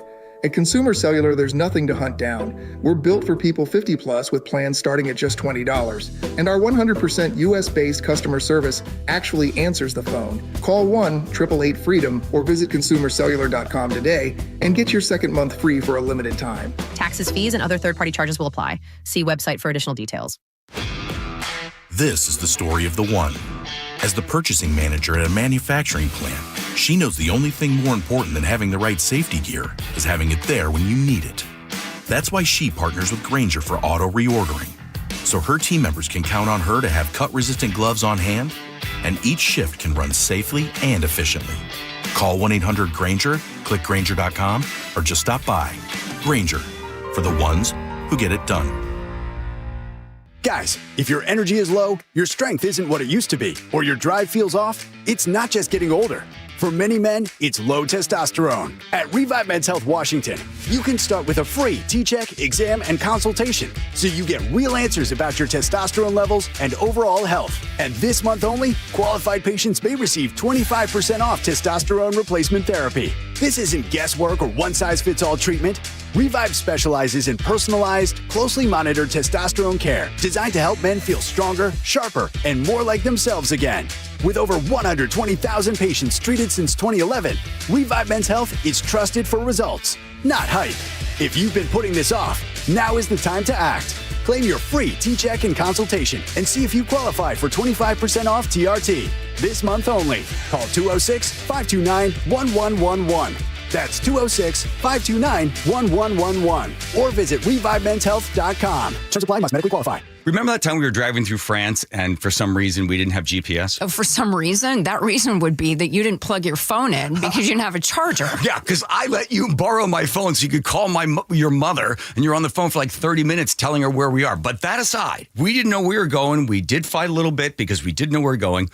I think that Longevity Medical Clinic is like the GPS for us. They tell us which turns to make. They tell us which directions to go, right? They do. And now I feel like the two of us together have a clear path and we have more control over our own health care. Right, exactly. So you don't have to get out of the car and try to find information somewhere. It's all right there. As you're aging, all the little sort of turns you have to make in order to be able to have lots of energy and to enjoy your life. So for as far as I'm concerned, Longevity Medical Clinic is our GPS. Do what Nick and I have done. Take a free health analysis at lmclinic.com. That's lmclinic.com. KIRO News Radio 97.3 FM, Northwest News. Now, the latest from KIRO News Radio and mynorthwest.com. Good afternoon. I'm Aaron Granello. Seahawks fans everywhere are coming together for Sunday's big game. Super excited, super confident. Emotionally, it's charging. It's exciting. KIRO News Radio's Luke Ducey talks with a leading sports psychologist about what it all means. According to world-renowned sports psychologist Dr. Daniel Wan at Murray State University, being at 12 means more than we might think. It all comes down to the fact that we have within us a built-in need to belong. And if you're feeling anxious leading up to Sunday's 3:30 kickoff, well, that's a good thing. Because if you don't feel anxious about an upcoming sporting event, are you really even excited? Luke Ducey, KIRO News Radio. Now, KIRO 7 TV checked in with the voice of the Seahawks, Steve Rabel, and he says there is one big factor in Sunday's game that hasn't been talked about much. This will be the third straight road game for the Rams in the playoffs. Not a lot of teams have won 3 games on the road to get to the Super Bowl. It's just really difficult. You can listen to Rabel call the game right here on KIRO News Radio. It is a 3:30 kickoff. An initiative to ban transgender athletes from participating in girls' sports in Washington schools has enough signatures to make the ballots. KIRO News Radio's Frank Lenzi reports. Ryan Haywood, founder of Let's Go Washington, the group behind the initiative, spoke with the Jason Rantz Show on Seattle Red 770 AM. About 49% of the people that signed the initiative were either independent or Democrat, and 49% were Republican. His group says, quote, biological men are competing in girls' sports in Washington state, and it's destroying fairness in girls' sports, end quote. But the group Washington Families for Freedom says this measure would subject girls to what it calls unnecessary examinations or expensive genetic testing. Frank Lenzi, KIRO News Radio. You would have to go back to 1963 to find this kind of weather pattern in western Washington. That's when the region set a record of 15 straight days in January without rain. Jacob Deflitch with the National Weather Service says we are nearing that record. Today is day 11 of seeing no precipitation in Seattle, and we've just been under kind of a pattern that's really deflected any of these weather systems away from us. It will stay dry through the weekend. If no rain falls through Tuesday, we will tie that 15-day record. At 4:34 now, we go to the real-time traffic desk with Nate Connors. All right, this one's brought to you by Seattle Sports in Woodinville. We've got a new collision. It is westbound 522 right at State Route 202, and it's blocking your right lane. Looks like a car left the roadways off into the ditch, so it's going to be a big distraction for you. Seattle to Everett, Bellevue to Everett are both closing in at 50 minutes. North 405, you're looking good. You're a little slow through Kirkland, but you'll clear out at 85th, and then another backup as you get into that Alderwood interchange. Northbound I-5, slow between Shoreline and North Linwood. North 5 heading into Seattle from the south end. It's packed coming around the Michigan curve across the Ship Canal Bridge. It's about 35 minutes to clear this. Westbound 520, you're packed at Montlake over to I-5. Again, otherwise, our lake bridges are looking great. South 5, you're slow from 85th to I-90. Linwood to Seattle is just a 20-minute trip, even with more slowing through Linwood to get through.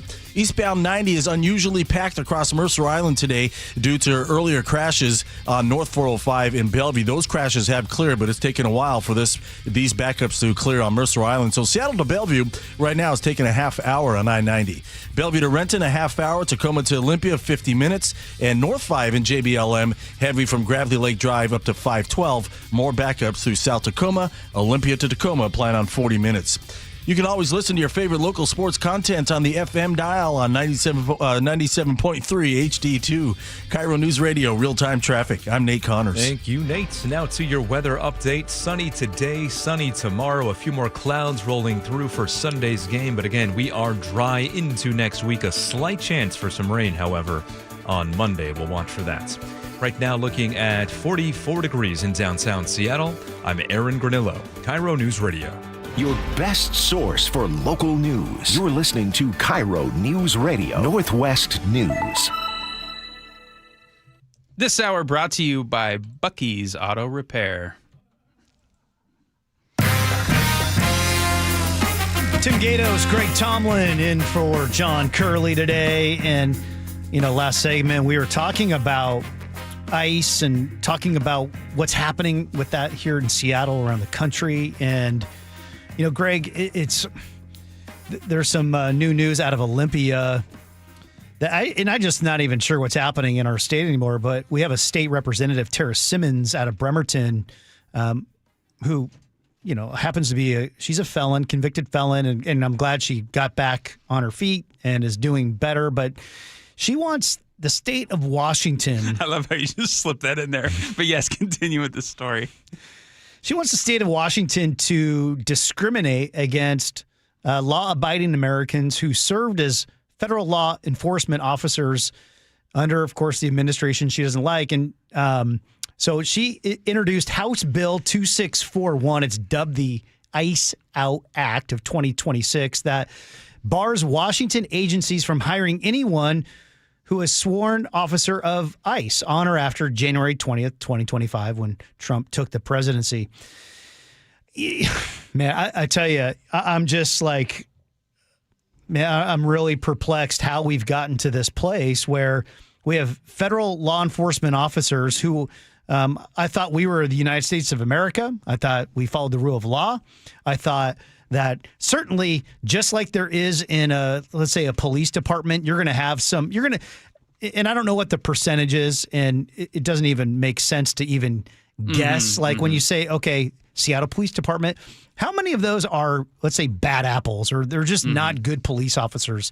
And what 3%? I don't know. I'm just kind of throwing that out there because in the same way, like the teachers union, or let's say the Bellevue School District where you live, how many teachers in the Bellevue School District probably might be doing some not good things, right? Yeah. They're bad actors. And certainly there's a few of them, because we read every day in the papers about teachers who are not doing good things. But does that mean we get rid of teachers? No, we don't get rid of teachers, because there's a few that are going to do some terrible things. In the same way, federal law enforcement officers, there's certainly a few of them out there that they shouldn't be there, and we should weed them out. But there's still federal law enforcement officers following the rule of law put into place by Congress. So how are we in the state of Washington going to say, hey, you know what? If you are ever an ICE officer, you will never work here?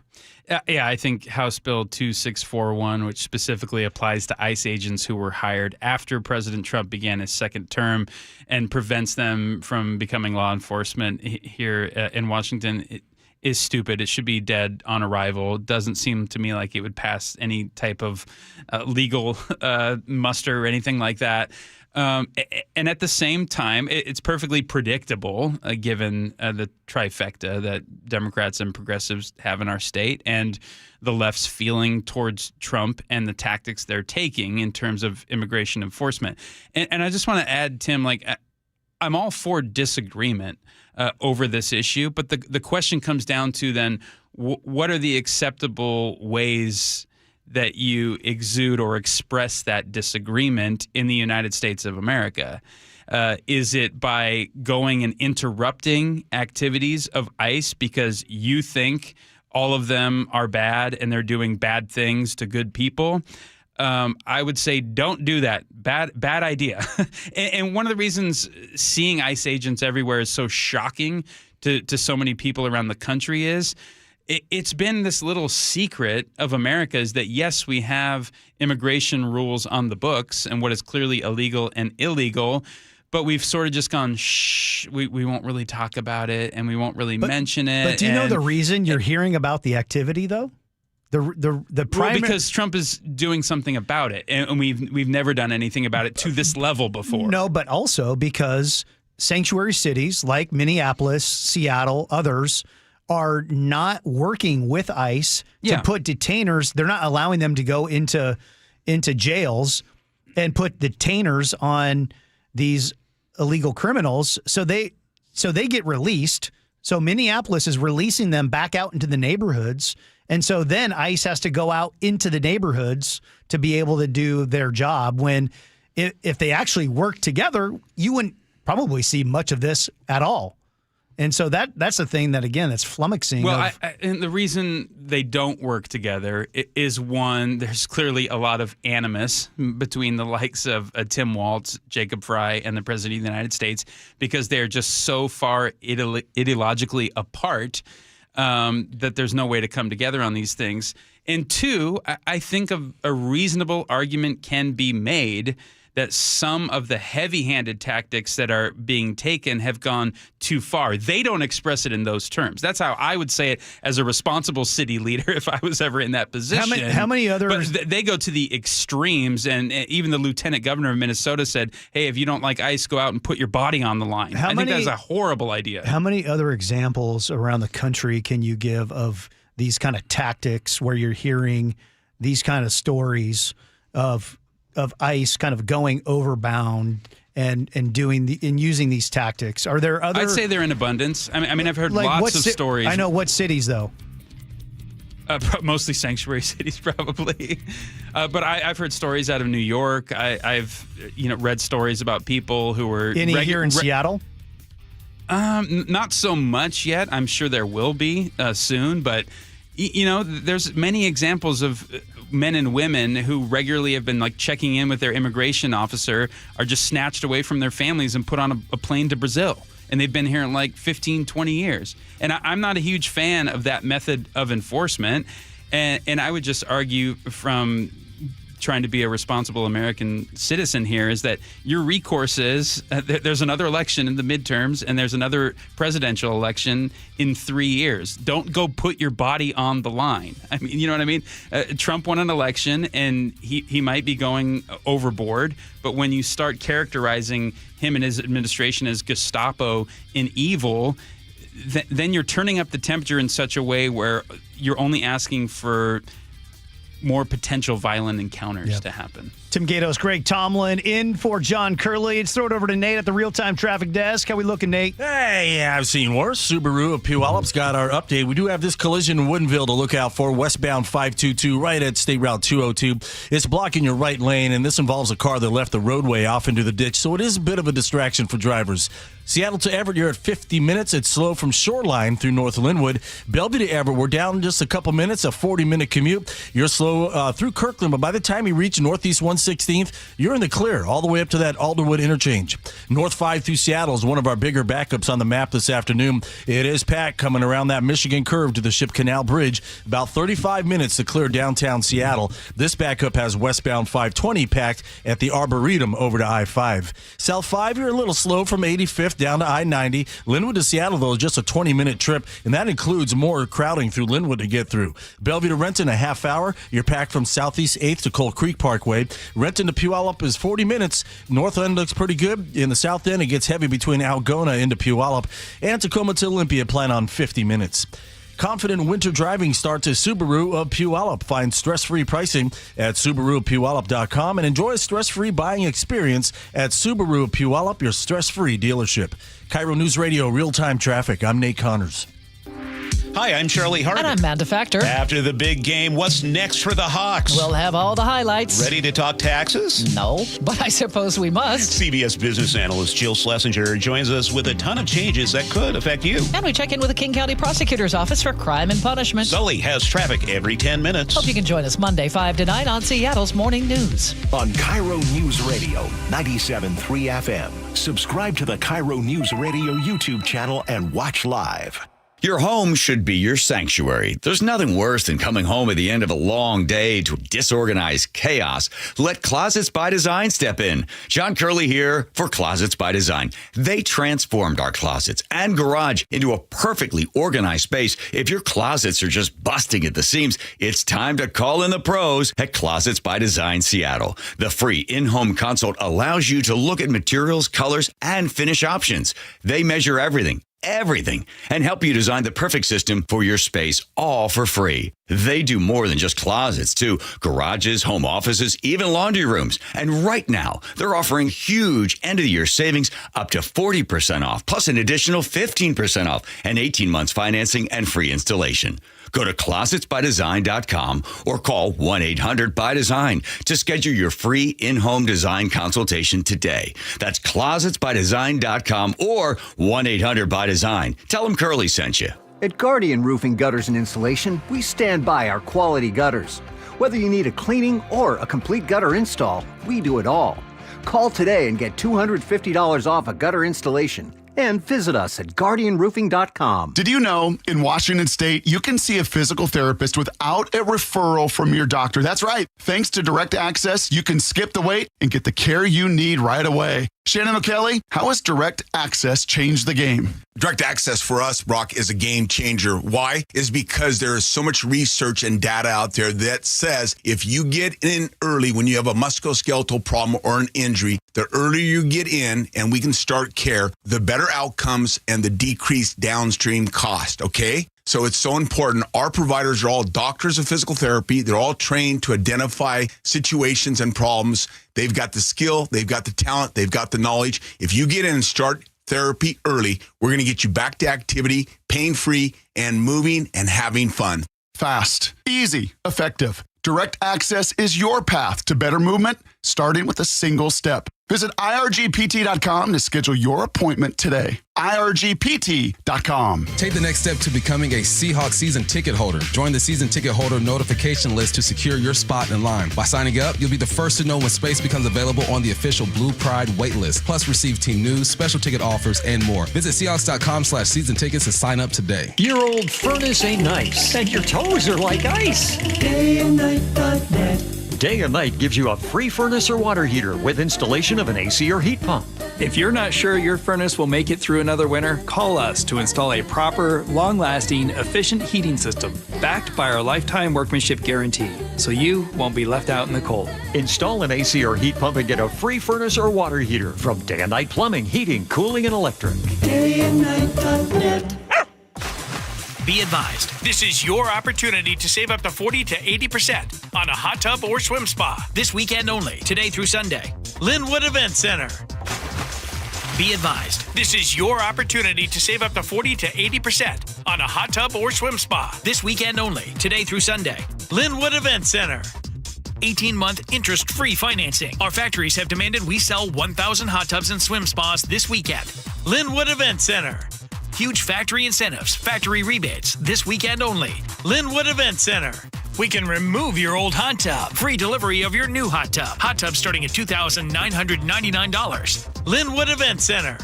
Free delivery of your new hot tub. Just relax and enjoy. Linwood Event Center. Today, 2 p.m. to 8 p.m. Saturday, 10 a.m. to 8 p.m. Sunday, 10 a.m. to 6 p.m. Free admission, free parking, free delivery. Linwood Event Center. Call 833-SPA-SALE or visit hottubandSwimSpaSale.com. This is a special alert to all Americans who own a vehicle with less than 200,000 miles with an auto warranty about to expire or with no warranty coverage at all. Due to a decline in the economy, CarShield is announcing a low-cost month-to-month vehicle protection plan that is now available to the public to save any driver out-of-pocket expenses on future auto repairs. Call now to find out how you can pay almost nothing for covered auto repairs. Yes, you heard that correctly. Pay almost nothing for covered auto repairs. An open phone line has been established for all drivers to call for a free quick quote. Call 800-292-4541 now. Drivers who are covered will not have to pay for covered repairs again. This protection plan is at an all-time low. Additionally, drivers who activate this vehicle protection today will also receive free roadside assistance, free towing, and car rental options at no additional cost. Call us for your free quick quote today. 800-292-4541. That's 800-292-4541. What do you have to lose? Call 800-292-4541. Again, 800-292-4541. We live here in Washington. I travel all over the state for work. Affordable short-term rentals help us stay together and make Hazel feel at home. Now Olympia is considering a huge tax increase on short-term rentals, pricing us and other families out, since more than half of short-term rentals here are used by Washingtonians. Costs on everything are going up. Please tell legislators not to make our trips more expensive too. Paid for by Airbnb helps our state thrive. Host PAC. Best Mortgage is proud to be the longest-running mortgage company on KIRO Radio. For 34 years, they've been giving honest advice you can trust as your VA loan and reverse mortgage experts and debt consolidation specialists, too. Just web search Best Mortgage. KIRO 7 News in the Morning brings you the most urgent headlines, the things you need to know before you head out the door. Just like you need that cup of coffee, they'll help you start your day off on the right foot. Live breaking news, KIRO 7 pinpoint weather, and KIRO 7 real-time traffic to help you avoid those back-to-school backups. Check in with KIRO 7 News in the Morning, 4:30 to 7 a.m. only on KIRO 7 TV. Greg Tomlin and Tim Gatos in on the John Curley Show. News headline that we have to be talking about because it's great news for the nation. In fact, murders fell 21% last year in 35 large U.S. cities, the biggest one-year drop ever and likely the lowest rate since 1900. This is something we should be talking about for weeks to come. It's a huge success story. I don't think you can draw a straight line back to what caused this. I think it's multifaceted. I think it's complex and complicated. Goodness. Well, no, Michael Medved would be so disappointed. No, you as a Trumper probably thinks, well, it's because we got MAGA in the White House. I mean, you don't think like securing the border had anything to do with it? I think illegal immigrants commit less violent crimes than American citizens do. So did securing the border and having the least amount of border crossings have anything to do with it, you think? Well, show me the data, and I'll dissect it. That's what I'm saying. That could be part of it. You know what else I think could be part of it? Is that whole risk-averse thing. I think we're more isolated than ever before, so we're in less social situations. We just had a story earlier about how we're drinking less as a country. I think people's best friends are their phone now, so there's just less people interacting with each other out in public. So you think it's because people are on their phones? I think it's because people are caving in on themselves more, that there's like less interaction interactions and the potential for kind of major problems. I'm not saying that's all of it. I'm just saying hesitate in drawing a direct, definitive conclusion on why this is the case. All I know is that it's a huge success story, and it shows that, as David French pointed out today, decline is never inevitable or irreversible in America. Trends can happen one way or the other. I mean, look at New York in the 1970s, which was like an apocalyptic hellhole, and now in 2025 it nowhere resembles that. So I'm just writing down, I'm going to just make sure I get your quote here from Greg Tomlin. That's what's today. Please do. January 23rd, 2026. Yes. We reached the lowest level of murder rate since 1900 because we're on our phones. Is that the... That's exactly the wrong way I wanted you to interpret what I said. And okay, let me write what Tim Gatos said. Lowest murder rate since 1900 because Trump shut the border. Well, which one do you think could be more probable? Neither, probably. Joe, what do you think, all the man? bloviating we just did was nonsense. Let's get Joe to weigh in. Don't worry, I'm eating almonds. Leave me alone. Greg Tomlin and Tim Gason on the John Curley Show. Let's send it on over to Nate Connors at the Beacon Plumbing Traffic Desk. This one's brought to you by Wilcox Family Farms Eggs, westbound 522 at State Route 202 in Woodinville. We're dealing with a crash blocking your right lane. That's why you're sitting in a mile and a half solid backup. Here in Seattle, North 5, it's packed approaching the West Seattle Bridge across the Ship Canal Bridge. Nothing new now that we've got 2 lanes blocked at the Ship Canal Bridge for Revive I-5 work. This is with us through June before we catch a brief break for the World Cup. 35 minutes to clear this backup, and this has westbound 520 packed at Montlake over to I-5. South 5, a little slow from 85th down to I-90. Linwood to Seattle looking good, though just a 20-minute trip, and that includes more slowing through Linwood. Bellevue to Renton, we're at a half hour. It's bumper to bumper from Southeast 8th to Coal Creek Parkway, and then you break free. Renton to Puyallup, 40 minutes. The north end looks good. You're heavy in the south end from Algona into Puyallup. Tacoma to Olympia is at 50 minutes. You're slow heading into Lakewood, 3 to 4 mile back up through JBLM, more slowing between Lacey and Olympia. And in Federal Way, eastbound 18, it's packed from Weyerhaeuser Way all the way to C Street in Auburn. As far as I can tell, this is just volume. Westbound 18, you're jammed up at Military Road over to I-5. Fresh food comes from local farms. Check the package for healthier eggs with 3 times the omega-3s. Choose Wilcox Omega-3 eggs, locally fresh since 1909. KIRO Newsradio real-time traffic. I'm Nate Connors. Choke Points with Chris Sullivan, presented by Carter Subaru. More like Choke Point. The new year brings a big new headache for the thousands of you commuting south on I-5 into Seattle. The latest phase of Revive I-5 is underway, and it won't be finished anytime soon. I've got you covered with traffic on the 3s every morning from 6 to 9 on Seattle's Morning News. Nate Connors has you covered every afternoon. We're always hunting for alternate routes, and we'll help you get where you need to be a little faster. On KIRO Newsradio 97.3 FM. You're listening to Leaf Filter Radio, and the guru of gutter protection himself, Chris Coonahan, is here to take your most pressing leaf-related questions. Hey, everybody, Chris here. I understand we have Ron on the line. Ron, where are you calling from? Uh-oh. Ron, are you calling from a ladder? Well, I was. I wanted to ask Chris what I need to do to get my gutters ready to have leaf filter installed. Oh, Ron, you don't have to do anything. A Leaf Filter Trusted Pro will come out and clean out your gutters, realign and seal your gutters, and install Leaf Filter, America's #1 gutter protection system. So I didn't need to get on this ladder? Ron, Leaf Filter Trusted Pros are in your neighborhood and ready to help. Just visit leaffilter.com/deal to schedule your free gutter inspection and get up to 30% off. Thank goodness. What was that site? To get this special radio offer, go to leaffilter.com/deal for your free gutter inspection today and get up to 30% off. That's leaffilter.com/deal for up to 30% off. leaffilter.com/deal. See representative for warranty details. Well, I'm here with my good buddy, Dr. Dan Nelson from Eastside Pain and Regenerative Medicine. And you've heard from Dr. Dan's patients over the years how a simple stem cell procedure has successfully conquered their pain. Well, folks, now it's my turn. After years of dealing with knee pain from all the football abuse, I can say my knee pain now is almost 100% gone. How'd you do it, Dr. Dan? Well, Brock, personally, I'm very happy that you did so well. And your story is like so many of our other patients who come in, former athletes and non-athletes as well, who have come in with chronic knee pain, and they are looking for alternatives besides knee replacement surgery. And we're happy to provide this service. It's been truly a game changer for so many folks. It's just been a pleasure to be part of this. Consider Dr. Nelson, the only doctor with over 30 years of experience in pain medicine techniques, including stem cell therapy. I was in and out with a couple of follow-ups. It's a non-surgical solution to pain using your own stem cells. Consider stem cell therapy with Dr. Daniel Nelson, MD at 425-823-4000 or visit danielnelsonmd.com. That's danielnelsonmd.com. Breast cancer is a tough battle for anyone to fight. But when you can't work, care for your kids, or even put food on the table, that diagnosis can be devastating. I'm Dr. Suzette Miranda, a plastic surgeon who is proud to support Northwest Hope and Healing. Our mission is to provide a lifeline for breast and gynecologic cancer patients. We cover essentials like food, utilities, and childcare, so patients can focus on healing. For more than 25 years, Northwest Hope and Healing has distributed over $3 million to thousands of local cancer patients, and you can help make a difference in our community.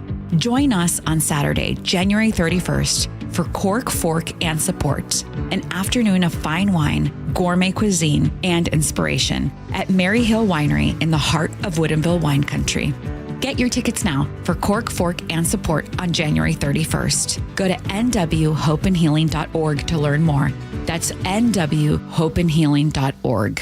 For almost 50 years, over 90,000 homeowners have trusted Home Comfort Alliance, including me, John Curley here. If comfort and energy savings matter to you, now is the time. Save up to $2,000 on a new Lennox heating and cooling system. Home Comfort Alliance will replace your system with one tailored to your home's layout and energy optimization. Visit homecomfortalliance.com to save up to $2,000 on a Lennox and schedule a free consultation. For heating, cooling, plumbing, or electrical, call the comfort people. Home Comfort Alliance. For over 50 years, they've spread a message of brotherhood and harmony through multi-platinum funk. The original street band, War, live at Jazz Alley, January 29th through February 1st. Tickets at jazzalley.com. Your best source for local news. KIRO News Radio, KIRO FM and HD1, Tacoma, Seattle, Northwest News. This is CBS News on the Hour, your home for original reporting. I'm Jennifer Kuiper. Hardware stores have been very busy as a storm starts moving from the middle of the country to the south and up to the northeast. Hot items at manager Sam Henson's store in Tennessee. Shovels and salt. Shovels and salt are the biggest things people are wanting right now. Hopefully that's what they will need. If we get this ice, we're going to be looking at chainsaws, generators, extension cords. Ice could make travel dangerous and cause power outages, and CBS's Chris Van Cleve reports. Once this winter storm really fires up, it is going to make travel extremely difficult in the areas being hit by the storm. Ice in Dallas is going to lead to major cancellations at DFW and Dallas Love Field. Those are hubs for American and Southwest. A 5-year-old detained by ICE agents in Minnesota this week is being held in Texas with his father. Immigration officials are defending their actions as businesses across the Twin Cities closed today to protest ICE. CBS's Nicole Skanga. On Friday, the Pillar Forum and hundreds of businesses in the Twin Cities protested ICE with a general strike. All of us here know how we feel about the matter and have been very vocal that we are against ICE and we are against them being in our spaces, and we're against the sanctioned violence. Community members are calling for no work, no school, and no shopping, calling it a day of truth and freedom. President Trump appears by video before a crowd at the annual March for Life in Washington, D.C. We have made unprecedented strides to protect innocent life and support the institution of the family like never before. Vice President J.D. Vance announced in person the expansion of the Mexico City policy, which bars U.S. foreign aid from programs that subsidize abortion. It will now include programs that support DEI. The FBI has captured one of its most wanted fugitives, former Olympic snowboarder and alleged drug kingpin Ryan Wedding. FBI Director Kash Patel. This individual and his organization and the Sinaloa cartel poured narcotics into the streets of North America and killed too many of our youth and corrupted too many of our citizens. Wedding is due in court on Monday. Alexander Suver, the executive director of a charity in South Los Angeles, is federally charged with wire fraud for allegedly stealing $23 million in money that was intended to help combat homelessness. First Assistant U.S. Attorney Bill Asaley says Suver used the money to live in luxury. We are very aggressive in combating, locating, arresting, and charging those who are engaged in fraudulent activities, particularly those against the American taxpayers. This is I'm Major Garrett. Follow and listen to The Takeout on the free Odyssey app or wherever you get your podcasts. Coming up, a big health upgrade for the Seahawks quarterback. That's after Nate Connors at the real-time traffic desk. Thanks, Aaron. Looks like we've peaked as our commutes are starting to slowly wind down already. Seattle Sports has the update. Seattle and Bellevue to Everett are both at 45 minutes. North 5 in Seattle remains packed approaching the West Seattle Bridge across the Ship Canal Bridge. About 35 minutes to clear this backup. This backup has westbound 520 packed at the Arboretum over to I-5. Northbound 99, a good option for you. Just so you know, it is packed through the downtown tunnel. South 5 slows at 85th to I-90. It's just 20 minutes from Linwood to Seattle, even with a little slowing to get through in Linwood. Bellevue to Renton, a half hour. It's bumper to bumper from Southeast 8th to Cold Creek Parkway, and then you'll clear out pretty quickly. Renton to Puyallup down to 35 minutes. We're heavy from Algona into Puyallup. Tacoma to Olympia is a 50-minute drive. You're slow in South Tacoma, got about a 4-mile thick backup through JBLM. In Federal Way, eastbound 18, now heavy from I-5 all the way over to C Street in Auburn. Is just volume as far as I can see here. Westbound 18 is packed from Military Road over to I-5. And on the water, we've got 1 hour wait for drivers at the Edmonds, Mukilteo, and Bainbridge Island terminals. Download the Seattle Sports app to stay in the know with the latest news, scores, and opinions about your favorite teams. KIRO News Radio, real-time traffic. I'm Nate Connors. KIRO News Radio, 97.3 FM, Northwest News. Now, the latest from KIRO News Radio and mynorthwest.com. Good evening. I'm Aaron Granillo, all across the Northwest today.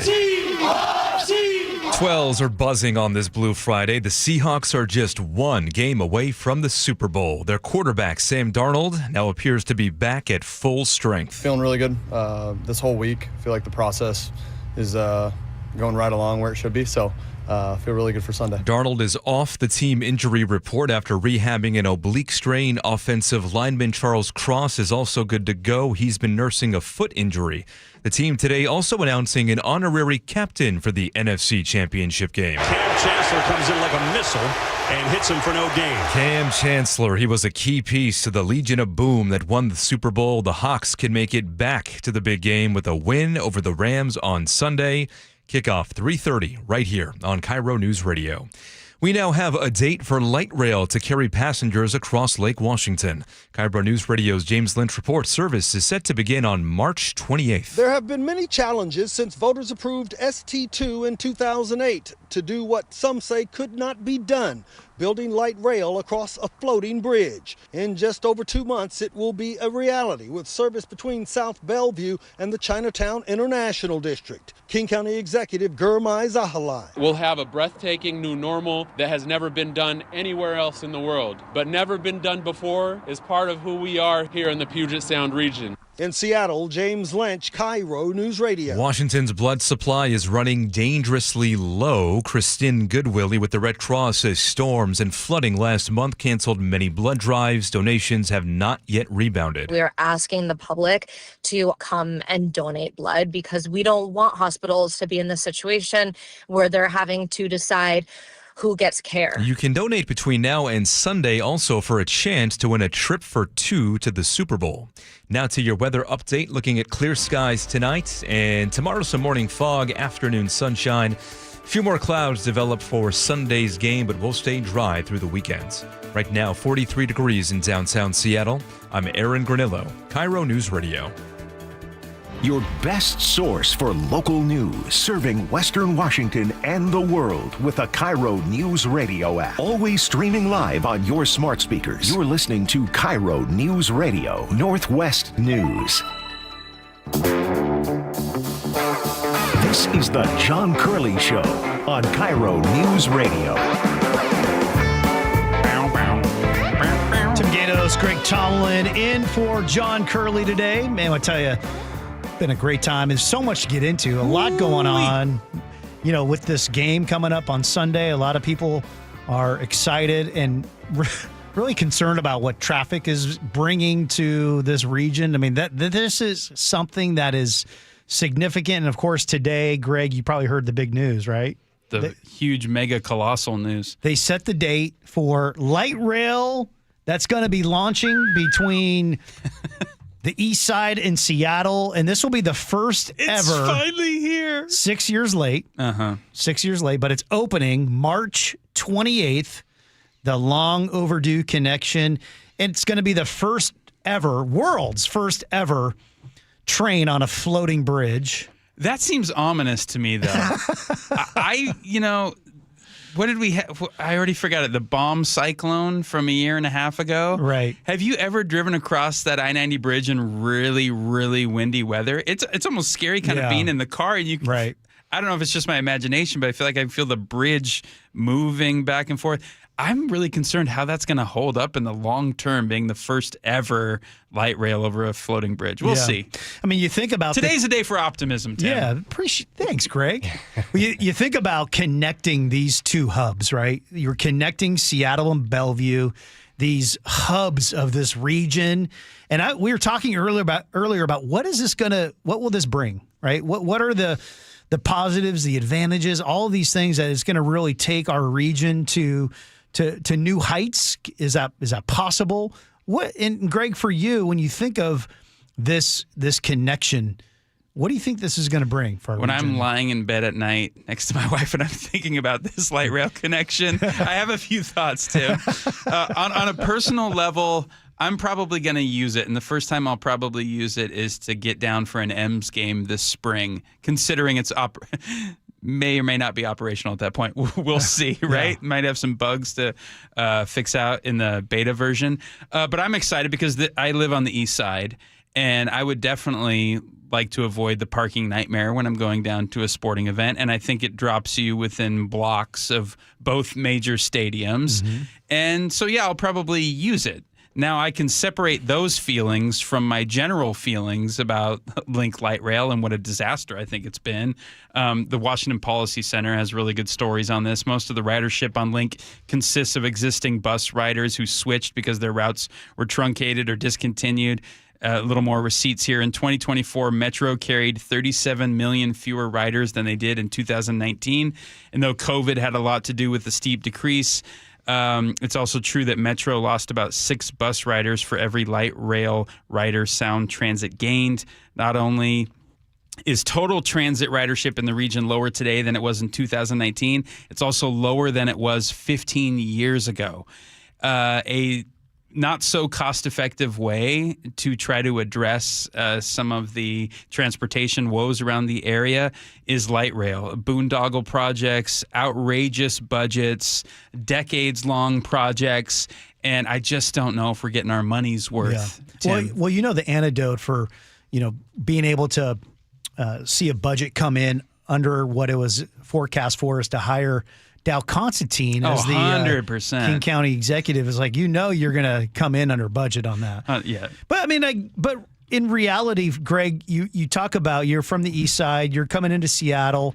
Do you think that this will be a net positive for Seattle of folks on the east side saying, you know what, I don't know if I really want to come downtown. I don't know if I want to do that. But now that they have this option, do you think that we're going to see more visitors from the east side to Seattle? I only think so when it comes to sporting events. Really, just sporting events. Because you get off right in the international district, right? So you're not near the ferries or the waterfront or anything like that. So then you've got to go somewhere from there usually. Well, you can get into the retail district, right? You get off there at Westlake Center and Union Street. Yeah, kind of, I guess. I just don't think it's going to be a phenomenal success when all is said and done.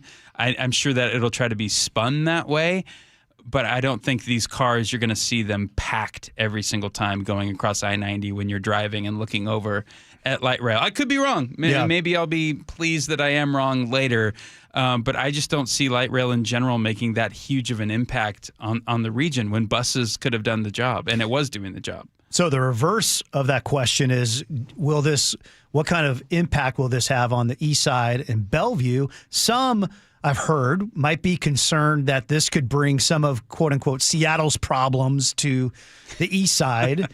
And bringing, you have people who are maybe dealing with mental health issues, more mobility. Do you see that being an issue? I think that's a warranted concern. I mean, the last time I rode light rail was to a Husky game on Montlake. And we thought it'd be fun to take the whole family on light rail, see the sights and enjoy time, not having have me drive a car and fight traffic and find parking. So we caught the Link Light Rail at SeaTac or around like kind of the Burien area. It was dicey at times, I have to admit to you. I think there was at least 10 stops or more between SeaTac area and Montlake, and people get on and off on a whim. Not all of them look like they're above board necessarily. Yeah. You hold your kid a little tighter. We haven't gone since that experience, and it was not a very time-efficient way to get into the game and out of the game. It actually took way longer. I think it was 45 minutes or more just to get there initially. So we had a one and done with that. I'm hoping that won't be the case for the east side going into Seattle, which I would like to try again with the family. But I don't want to do it for work when I have to come in here to the station or something. I'd have to get an Uber to then come here on East Lake and stuff. So there's no practical reason for me to take it other than enjoying an athletic competition. Right. I got to ask you this, talking about transportation and what's happening. The RE5, I-5 started off again, and they're closing down 2 lanes of northbound I-5 over the Ship Canal Bridge. And a lot of people are frustrated by this because they're blocking, basically closing down, the southbound express lanes when WashDOT has said, and they said recently, in fact, Tom Pierce from WashDOT said, we know it's difficult for travelers, particularly for southbound in the morning on I-5. And so a lot of people saw that quote and they said, okay, WashDOT, what is your deal? You know this is difficult for us. You know that you're causing significant issues. So if you know that, why don't you do something about it, like open up northbound, open up the southbound express lanes maybe early in the morning and make that change at an appropriate time. And so a lot of people are frustrated by WashDOT, basically hearing complaints from drivers and travelers and saying, you know what, we're not going to listen to you. We're just going to do what we want to do, what our engineers tell us, and forget the citizens. What do you think the story is behind the story than the official narrative that we're getting here? Because I wasn't aware of this story. But do you think they're just trying to purposefully make it as difficult as they can to be that single rider going on the highway? Right, and maybe get people to move off to light rail and buses and things like that as a kind of a way to do it. Well, and they're kind of incentivized to do that, right? If you can get that conception in your mind of this is a nightmare, we need alternatives, then you start having a more affable feeling towards Link Light Rail and so on and so forth. Because do you know what they're doing with the Ship Canal Bridge? They're paving it, right? Like so it's like 2 years for paving.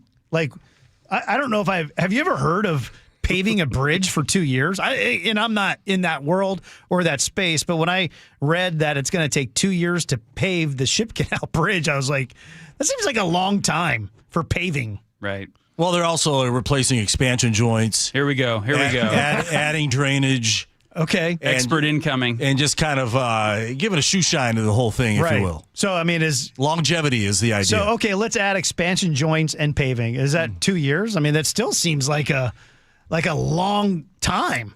No, I experience on a regular basis that nightmare project that's happening on 405 near Bellevue and Renton right now that was further delayed like a couple more years, and it just seems like it never ends, always delayed, over budget, and there's nothing we can really do about it except sit back and be frustrated. Yeah.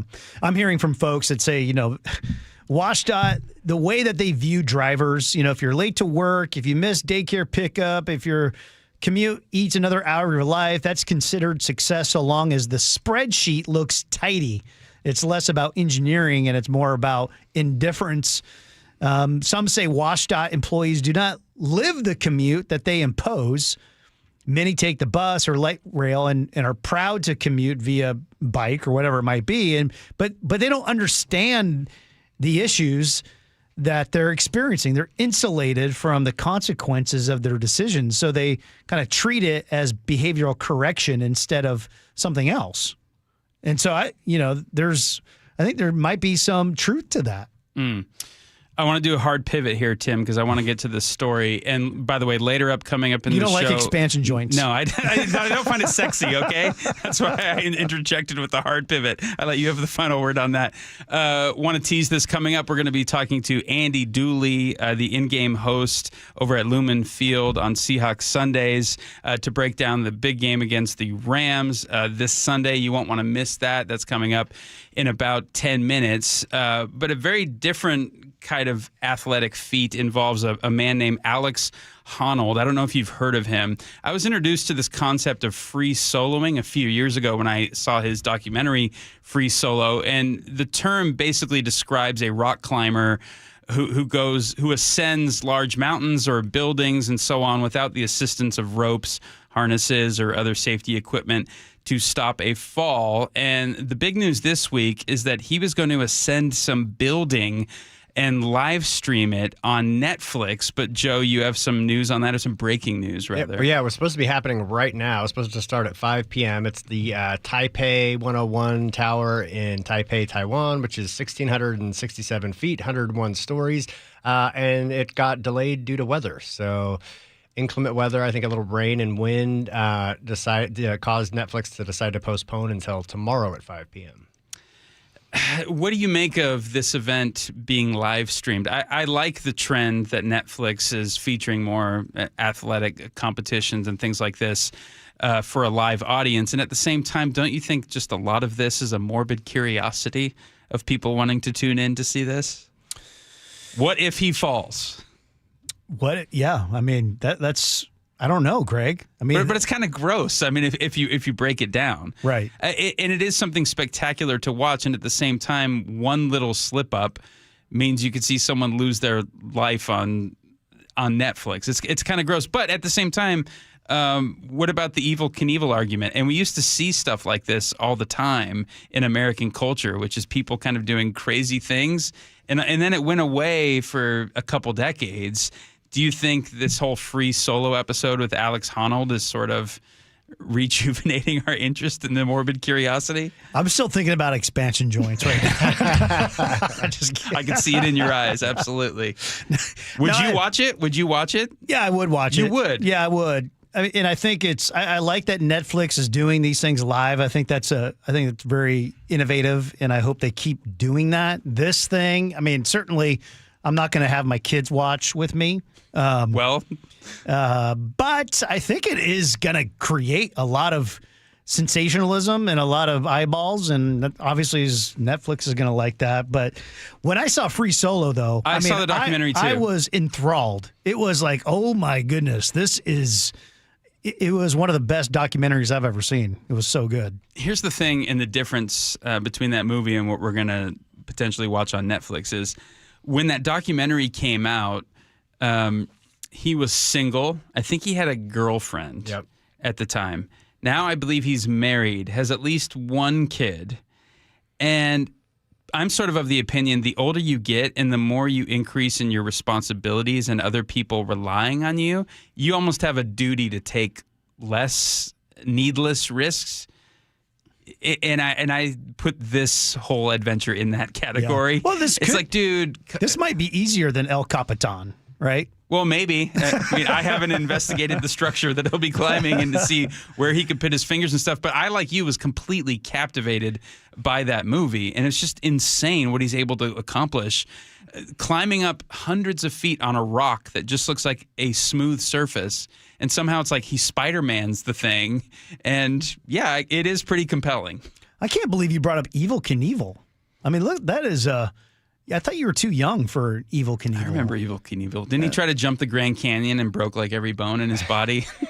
I think it was he broke his bones jumping the fountain at Caesar's Palace, I think. Okay. And then he was going to jump like Snake River Canyon in a motorcycle, but then at the last minute it turned out he was doing it in a rocket, and then he had a parachute, which upset everybody.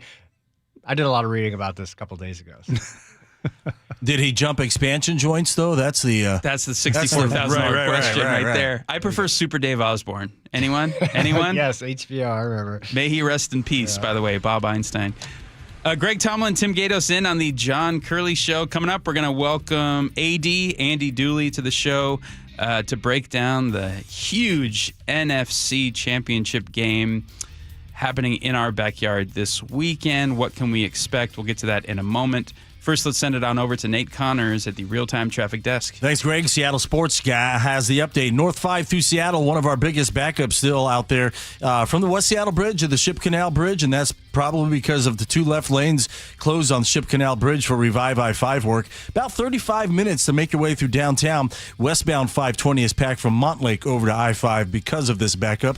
Northbound 99 still a great option to get around the I-5 backup. In fact, we're starting to thin out, but it's still a little crowded through the downtown tunnel. South 5 is crowded from Northgate to I-90. You're close to freeway speeds here, so Linwood to Seattle is now less than 20 minutes. Bellevue to Renton, we're down to 20 minutes. It's heavy between Southeast 8th and Cold Creek Parkway, then you're going to clear out right away. South 5 is all clear between Seattle and Federal Way. It's once you get into Federal Way, you'll slow at State Route 18 to the Puyallup River Bridge, which is usual. Federal Way to Tacoma, plan on 15 minutes. Eastbound 18, unusually heavy from I-5 and Federal Way all the way over to C Street. I'm checking all my cameras, and I don't see anything blocking. Tacoma to Olympia is at 45 minutes. Got a little slowing left there through South Tacoma, and then a 4-mile thick backup through JVLM. Search Seattle Sports on YouTube and click subscribe to get fresh video content daily. KIRO News Radio, real-time traffic. I'm Nate Connors. We are finally just about set. One win away from the Super Bowl. Touchdown, Seahawks! A perfect pass by Darnold. Here's Steve Rabel and Dave Wyman call the NFC Championship game. These guys, they take it very seriously. Seahawks, Rams, Sunday at Lumen Field. Kickoff at 3:30. Really having a hard time hearing thanks to the 12s. The road to the Super Bowl runs through Seattle and the home of the Seahawks. KIRO News Radio. Your home should be your sanctuary. There's nothing worse than coming home at the end of a long day to disorganized chaos. Let Closets by Design step in. John Curley here for Closets by Design. They transformed our closets and garage into a perfectly organized space. If your closets are just busting at the seams, it's time to call in the pros at Closets by Design Seattle. The free in-home consult allows you to look at materials, colors, and finish options. They measure everything, and help you design the perfect system for your space, all for free. They do more than just closets, too. Garages, home offices, even laundry rooms. And right now, they're offering huge end-of-the-year savings up to 40% off, plus an additional 15% off and 18 months financing and free installation. Go to closetsbydesign.com or call 1-800-BY-DESIGN to schedule your free in-home design consultation today. That's closetsbydesign.com or 1-800-BY-DESIGN. Tell them Curly sent you. Progressive's accident response can detect and send help when you need it most, after a major car accident. But other accidents, you're on your own. Like when you accidentally call your wife, Mom. When you accidentally say Happy Holidays on someone's birthday. When you accidentally wave at someone you thought was waving at you. We can't help with those accidents, but Progressive's accident response provides peace of mind after major car accidents. Progressive Casualty Insurance Company and Affiliates. Limited availability in California. Driver is responsible for emergency and towing charges not covered by the policy. Tired of hearing scary radio ads about the IRS? Tax Relief Advocates is different. TRA is here to tell you that if you owe money to the IRS, whether it's $5,000 or $500,000, we have a solution. TRA can eliminate or reduce what you owe to the IRS with zero risk to you. We have over 1,000 5-star reviews on Google and an A+ with a BBB. End your tax nightmare today by visiting TRA.com or call 800-583-6681. That's 800-583-6681. 1-877 Cars for Kids. KARS Cars for Kids. Ready to get rid of that old car? Donate it to Cars for Kids. Call 1-877 Cars for Kids to reach a friendly live agent. Donation's super easy, and your car can be picked up as soon as tomorrow. Call us now, 1-877 Cars for Kids. 1-877 Cars for Kids. Donate your car today. Did you know you can donate real estate too? Hartley here from Wilcox Family Farms. All of us on the farm want to congratulate our football team on a winning season. And I want to remind you, the shape of a football, it's kind of like an egg. Sure, one's for touchdowns, the other's for healthy breakfast, but you score with both. So celebrate the season with locally fresh eggs from Wilcox, because both scramble pretty well. Wilcox Family Farms, locally fresh since 1909. You're listening to Leaf Filter Radio, and the guru of gutter protection himself, Chris Coonahan, is here to take your most pressing leaf-related questions. Hey, everybody, Chris here. I understand we have Ron on the line. Ron, where are you calling from? Uh-oh. Ron, are you calling from a ladder? Well, I was. I wanted to ask Chris what I need to do to get my gutters ready to have leaf filter installed. Oh, Ron, you don't have to do anything. A Leaf Filter Trusted Pro will come out and clean out your gutters, realign and seal your gutters, and install Leaf Filter, America's #1 gutter protection system. So I didn't need to get on this ladder? Ron, Leaf Filter Trusted Pros are in your neighborhood and ready to help. Just visit leaffilter.com/deal to schedule your free gutter inspection and get up to 30% off. Thank goodness.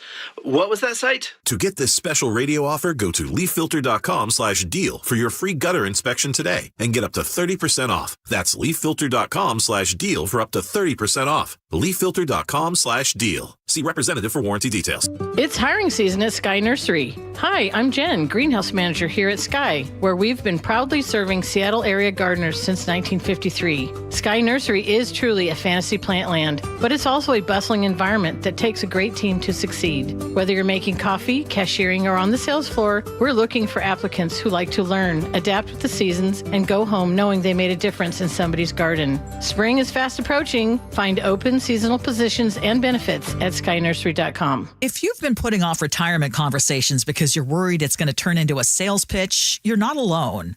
Hi, Ursula Royteen here. At Trajan Wealth, the focus starts with listening. Their advisors are fiduciaries, which means they're bound to put your needs first, and that changes the tone right away. No pressure, no promises, they're not working off commissions, and they're not pushing any specific products. With Trajan Wealth, it's about understanding where you are and having a clearer sense of what your options look like. Trajan Wealth is veteran-owned and works with families who want thoughtful guidance that fits real life. Start the new year off right with a game-changing financial plan. Call Trajan Wealth today to figure out how to make your New Year's resolution stick. Trajan, spelled Trajan. Call 206-656-3300. That's 206-656-3300 or visit TrajanWealth.com. Advisory services through Trajan Wealth, LLC. SEC registered investment advisor. Client paid advertisement. Additional disclosures at TrajanWealth.com.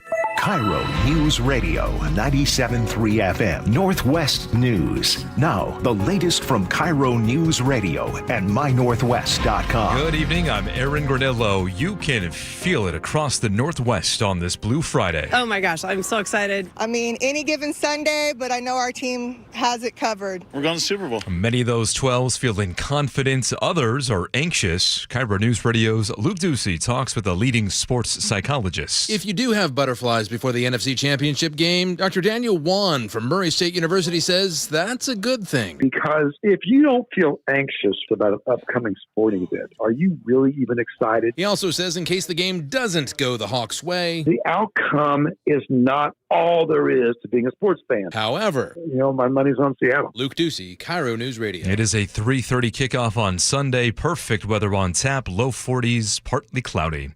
A proposed ban on transgender athletes in girls' sports is now one step closer to Washington's ballots. Secretary of State's office confirms the initiative has enough signatures.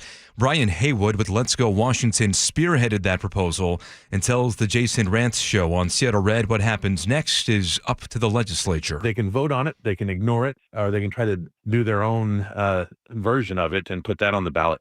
It's a short session, so I don't think they'll do their own version. If lawmakers do not do anything, voters will decide in November. Amazon could now lay off up to 14,000 people next week. This is according to a report from Reuters.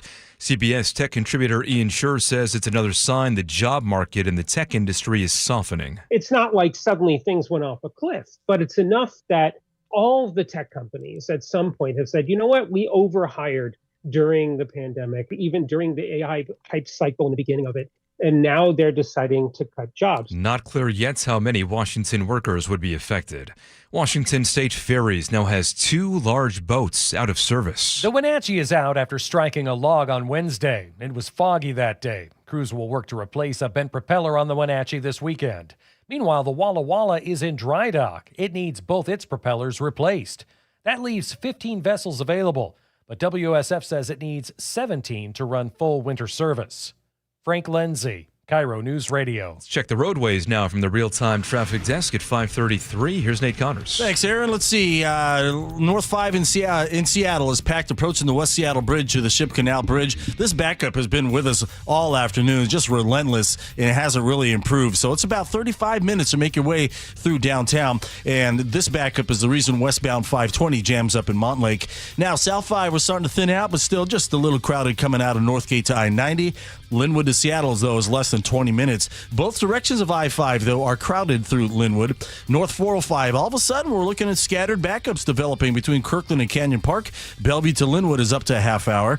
Bellevue to Renton, 20 minutes. South 5 into Seattle, heading between Seattle and Federal Way, rather, is all clear. Nothing in your way. It's once you get into Federal Way, you'll start to slow at State Route 18 to the Puyallup River Bridge. Federal Way to Tacoma, though, will just take you to 15 minutes. Eastbound 18 remains slow from I-5 all the way to C Street in Auburn. Tacoma to Olympia is at 45 minutes, and we've got 1 hour wait for drivers at the Edmonds, Mukilteo, and Bainbridge Island ferry terminals. KIRO News Radio, real-time traffic. I'm Nate Connors.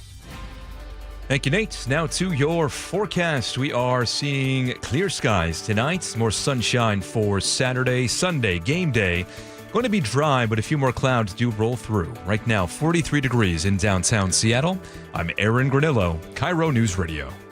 Your best source for local news. You're listening to KIRO News Radio, Northwest News.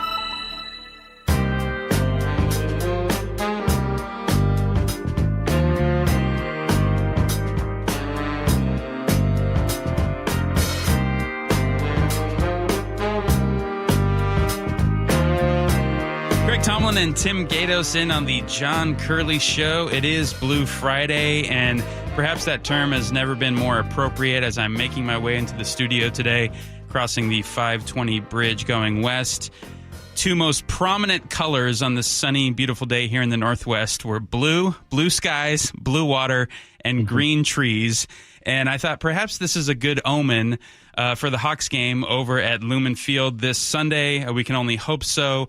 Proud to welcome now to the show Andy Dooley, a friend of mine who is an educator, a mentor, fitness coach, social media influencer, and author of the book Lead with Faith, Play with Purpose, a 100-day devotional for athletes. Andy, thanks for making the time. And as listeners know, when they've listened to us talk in the past, you are also the in-game host over at Lumen Field. How you doing? I'm doing great. Great intro. So poetic. Yeah, you know, I try. But, will the game have a poetic outcome this Sunday? Break it down for us. What are you expecting to see over at Lumen Field? Are you hopeful? Are you ecstatic? Are you reserved about the affair? How do you think this all shakes out? I'm hopeful and ecstatic. And to be honest, I think we are going to try to rectify something that was a glaring problem when we faced the Rams the first two times.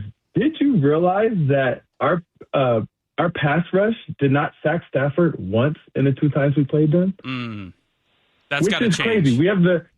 That's got to change because we had 2 sacks, right, against Purdy, 5 quarterback hits, and that made a difference.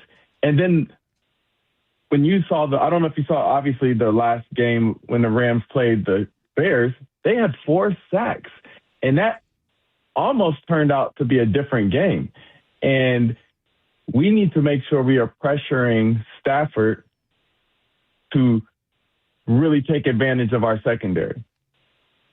I feel like if we're getting to Stafford, we're going to really change the complexion of the game. Hey, Andy, Tim Gatos.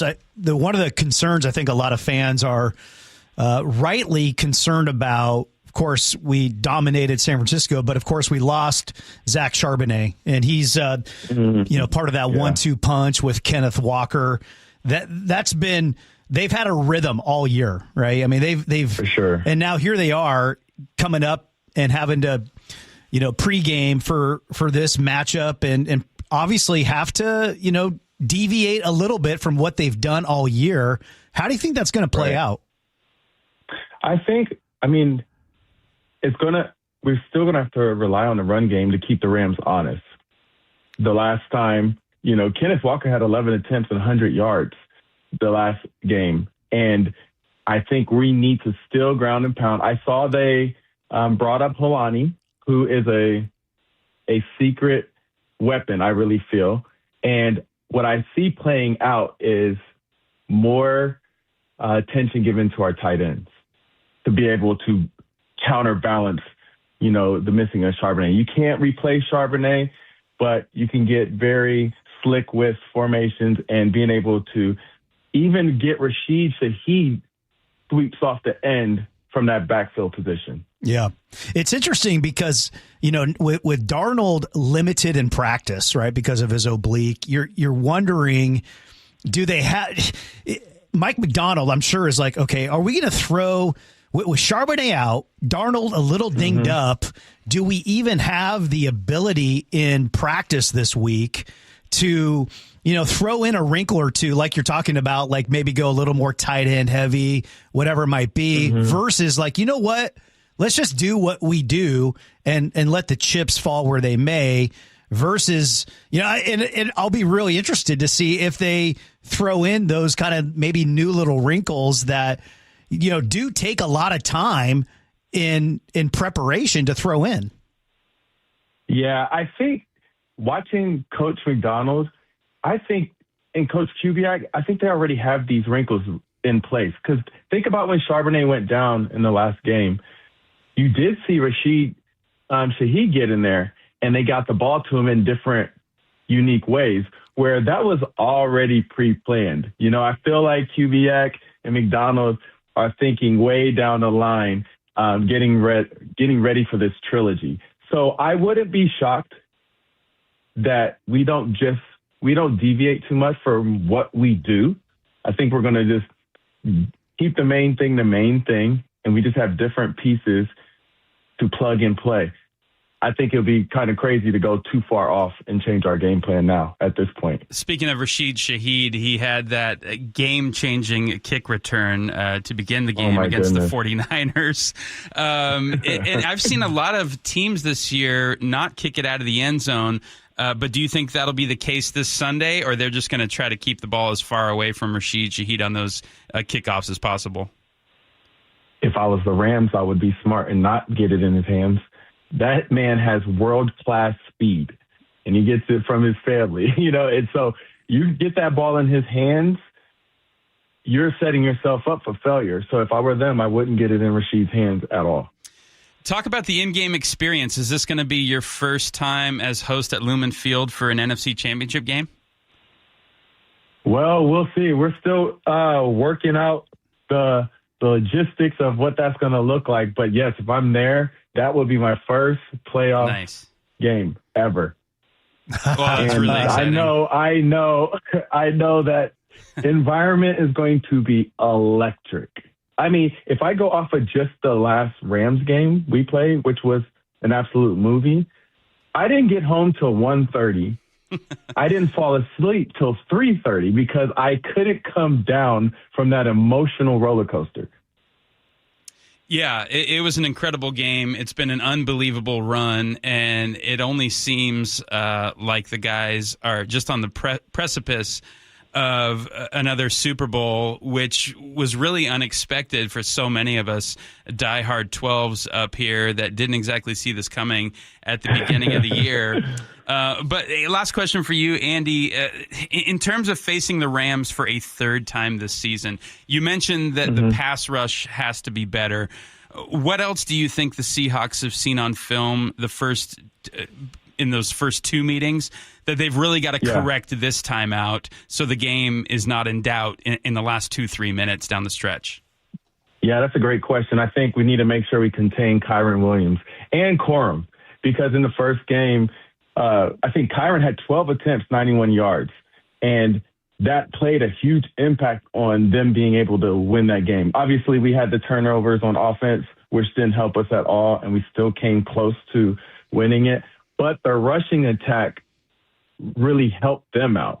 And you would see, even in this last game when they played the Bears, Kyron Williams had 2 TDs, 87 yards. So I think if we contain the run game from them and leave it in Stafford's hands, yes, Stafford is amazing, but making him a one-trick pony is going to make it very tough for them to win this game. And we also have to make sure we do not forget Parkinson. They will not shy away. He's very sneaky. They will not shy away from throwing it to the tight end and catching us off guard. Andy Dooley, hold on to your butts. Here we go. Can't wait for the game on Sunday. Hoping that it's a favorable outcome for the boys in blue so we can see them play one more time in February. Andy, if people want to find you online and on the socials, where can they go? They can go to Andy L. Dooley, Dooley. That's my YouTube, my TikTok, my Instagram. And I actually did a post on what would be more sweeter for us to basically like a revenge run on how we can end this out. Love it. Check it out there. Andy, thanks so much for the time. It's Greg Tillman and Tim Gatos in on the John Curley Show. Time to send it on over to the real-time traffic desk and Nate Connors. All right, Wilcox Farms has our update. We've got a new collision in Puyallup there near River Road. It's State Route 167 at 70th Avenue, blocking your southbound lanes and one northbound lane. Here in Seattle, North 5, you're packed at the West Seattle Bridge across the Ship Canal Bridge. I'm not sure why this isn't thinning out because everywhere else sure has been thinning out all afternoon. We have no collisions. Of course, we have 2 left lanes blocked at the Ship Canal Bridge. It's about a half hour to make your way through downtown Seattle. South 5's thinning out, but it's slow about 85th down to I-90. Linwood to Seattle still less than 20 minutes. Both directions of I-5 remain crowded, though, through Linwood. North 405 scattered backups between Kirkland and Canyon Park. Bellevue to Linwood is going to take you a half hour. Bellevue to Renton, we're at 20 minutes. It's still heavy from South Bellevue to Coal Creek Parkway. Then you're going to clear out pretty quickly. We do have some slowings through South Center still southbound. South 5 is all clear between Seattle and Federal Way, which is unheard of for this time of day. It's once you get into Federal Way, you're slow from 18 to the Puyallup River Bridge. Only 15 minutes, though, to make this trip. Eastbound 18 at Warehouser, we've got a collision blocking your left lane, and that's adding to our backup from I-5. Tacoma to Olympia, we're down to 40 minutes. Fresh food comes from local farms for healthier eggs of 3 times the omega-3s. Choose Wilcox omega-3 eggs at Costco, locally fresh since 1909. KIRO Newsradio real-time traffic. I'm Nate Connors. Hi, I'm Charlie Hart. And I'm Amanda Factor. After the big game, what's next for the Hawks? We'll have all the highlights. Ready to talk taxes? No, but I suppose we must. CBS business analyst Jill Schlesinger joins us with a ton of changes that could affect you. And we check in with the King County Prosecutor's Office for Crime and Punishment. Sully has traffic every 10 minutes. Hope you can join us Monday 5 to 9 on Seattle's Morning News. On KIRO News Radio, 97.3 FM. Subscribe to the KIRO News Radio YouTube channel and watch live. Thank you, Dr. Wagner. I have a really bad left hip. In fact, this other doctor's like, well, you're going to have to get a hip replacement. I was like, oh, my God. He goes, how old are you? I told him, well, you're going to have to wait a couple of years because we don't want you to wear the hip out. We want you and the hip to both go to heaven together. I was like, well, in the meantime, well, try stretching, aspirin. I was like, I'm not doing that. I'm in pain. I can't sleep. I could barely walk. I'd get off a plane and I'm like struggling to even make it down the ramp. I go to see Dr. Wagner. He explains to me how the stem cell procedure works. It's 90 minutes, and I'm telling you right now, I love it. So rather than surgery, make an appointment to see Dr. Wagner. It could be the game changer for you, like it's been for a whole bunch of other people as well. So whether it's your hip or your wrist or your shoulder, your knee, check out Dr. Mark Wagner. I'm telling you right now, stem cell procedure could be the answer for you, as it's been for me. You want to find out more? drmarkwagnermd.com. That's drmarkwagnermd.com. Let's ring in the new year by finally checking off something that actually matters. Your old videotapes and photos are fading more every year. VCRs are disappearing, and the clock is ticking to save your family's most important memories. Hi, I'm Adam Baselogger. And I'm Nick Mako. We started Legacy Box to help you preserve your memories by converting all your videotapes, photos, and film reels into digital files. And this year, it's easier than ever. Introducing our biggest kit yet, able to hold up to 80 videotapes or film reels or 2,000 photos. It's perfect for big collections. You can even send in old DVDs, memory cards, flip phones, or early generation iPhones. Legacy Box is truly the easiest New Year's resolution you'll ever keep. Just fill your box and send it in. As the world's largest digitizer of home movies and photos, all work is done in the U.S., and we're trusted by over 1 million families. Start the new year right by rescuing the moments you haven't watched in years. Go to legacybox.com/radio for an incredible 55% off. That's legacybox.com/radio for 55% off. Amy Cox did something smart. She saved hundreds on auto insurance switching to Progressive. And with that money, she decided to treat herself to an anti-aging red light mask. Will she look like a horror movie villain every night? Yes. Will her boyfriend Kevin be scarred for life? That's certainly a risk. But it's Amy's savings, and if she's willing to risk her relationship for smooth, wrinkle-free skin, well, bye-bye, Kevin. Switch and see if you could save with Progressive and treat yourself. Progressive Casualty Insurance Company and Affiliates. This is the story of the one. As the purchasing manager at a manufacturing plant, she knows the only thing more important than having the right safety gear is having it there when you need it. That's why she partners with Grainger for auto reordering, so her team members can count on her to have cut-resistant gloves on hand, and each shift can run safely and efficiently. Call 1-800-GRAINGER, click Grainger.com, or just stop by. Grainger, for the ones who get it done. Your old furnace ain't nice, and your toes are like ice. DayandNight.net. Day and Night gives you a free furnace or water heater with installation of an AC or heat pump. If you're not sure your furnace will make it through another winter, call us to install a proper, long-lasting, efficient heating system backed by our lifetime workmanship guarantee, so you won't be left out in the cold. Install an AC or heat pump and get a free furnace or water heater from Day and Night Plumbing, Heating, Cooling, and Electric. DayandNight.net. For 50 years, Bucky's Complete Auto Repair has earned local trust with honest pricing and guaranteed repairs. That's why they're Carfax preferred. No gimmicks, just great service. Bucky's.com. The John Curley Show mailbag is brought to you by Advanced Hair Restoration.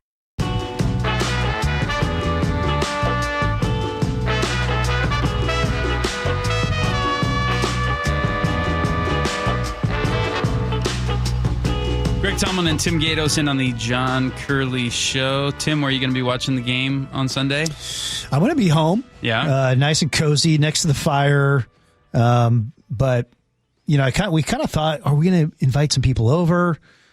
You know, have a little shindig, a little party. What was the verdict? But I think we're going to just keep it low key. Nice. Keep it low key. You know, really be, you know, on our top of our game when it comes to just be mindful, dialed, focused, prayerful, reflective. I mean, just really dialed in. And what kind? How big a TV we working with these days in the Gatos household? Dude, we've literally had the same TV for 10 years. So we talking 55 inches? You got to go at least 50 to 55 for an occurrence like this, in a game like this. Right. Joe, how about you? I think we're sitting on a 65er. Oh my gosh, Joe! Large. It's been a while though. I've kind of been ribbing my wife about one of these 85. You got that 720p going on? No, we're 4K in it. We're good. Nice, glorious. Yeah, we're gonna watch the game at home as well. I'm really excited about it. I was thinking about wait this a second. today. You didn't share your TV size with us. It's 60. It's a solid 60. Right. And every once in a while, I try to convince my wife we need like a 70. We need a 75 because I'm a bit of a cinephile, and I always think bigger is better in that regard. But at some point, it starts looking really out of place depending on the space you're putting it in. Yeah. It can look egregiously horrific. Like, that does not, something here doesn't fit. But no, but I was thinking one of the most fun things about the anticipation of enjoying this game on Sunday, win or lose, it's been an awesome season. But really, the older I get, sports really just kind of brings to mind, I don't know, it makes me reflect on these little points in my life that I remember. So when the Mariners are on a run, I'm thinking about the 95 M's and where I was, and I think about my dad. They're core memories. They really are. And so I actually have been able to take losses as a diehard Seattle sports fan easier over the years reflecting that, no, really, actually, this is about my son and I will always remember where we were when we watched this game and what happened. And Absolutely. 10, 15 years from now, we'll be able to talk about that play together and so on and so forth. Yeah, you remember where you were? I was at my sister's house when we lost against New England, and we were all crying and in shock and couldn't believe we didn't hand it off to Marshawn, right? Yes. Yeah, you remember that. You remember those times. I was at my sister's house, too. You were. The moment Russell Wilson threw the pick, I gathered up the whole family, didn't say a word. We just got in the car, and I didn't speak for like the rest of the day. Like 3 days. I wasn't going to marinate in it. I wasn't going to think about it and start getting angry. I just thought, okay, it's important not to be stressed. You're a little overweight. Stress shortens your life in the long term. Just act like it didn't ever happen. And my kids have never seen me like that since. And they still talk about how silent Dad was after the game. And they were too scared to even say a word either. Oh, wow. Because they could see the pain that was inflicted on me and my psyche. So if something like that happens again Sunday, what do you hope your response is going to be, Greg? If you could write the story. Go to the living room. My gosh. Jeez. We're tying in the whole show today with earlier topics. No, I don't know. Like I said, I think I take the losses a bit easier now. Yeah. It's a little gentler because I think I have more perspective. Whereas when you're a 15-year-old, 20-year-old diehard fan, you kind of think sports is everything. And now I have that benefit of time. And I don't take it as personal as I used to. Well, we haven't even asked this. I mean, Joe's from Cali. He's from L.A. area. I mean, who are you for, Joe? Are you Rams or are you Hawks? No. I'm all Seahawks. I had the NFL is the one sport that I was kind of weird because I was raised a Raiders fan.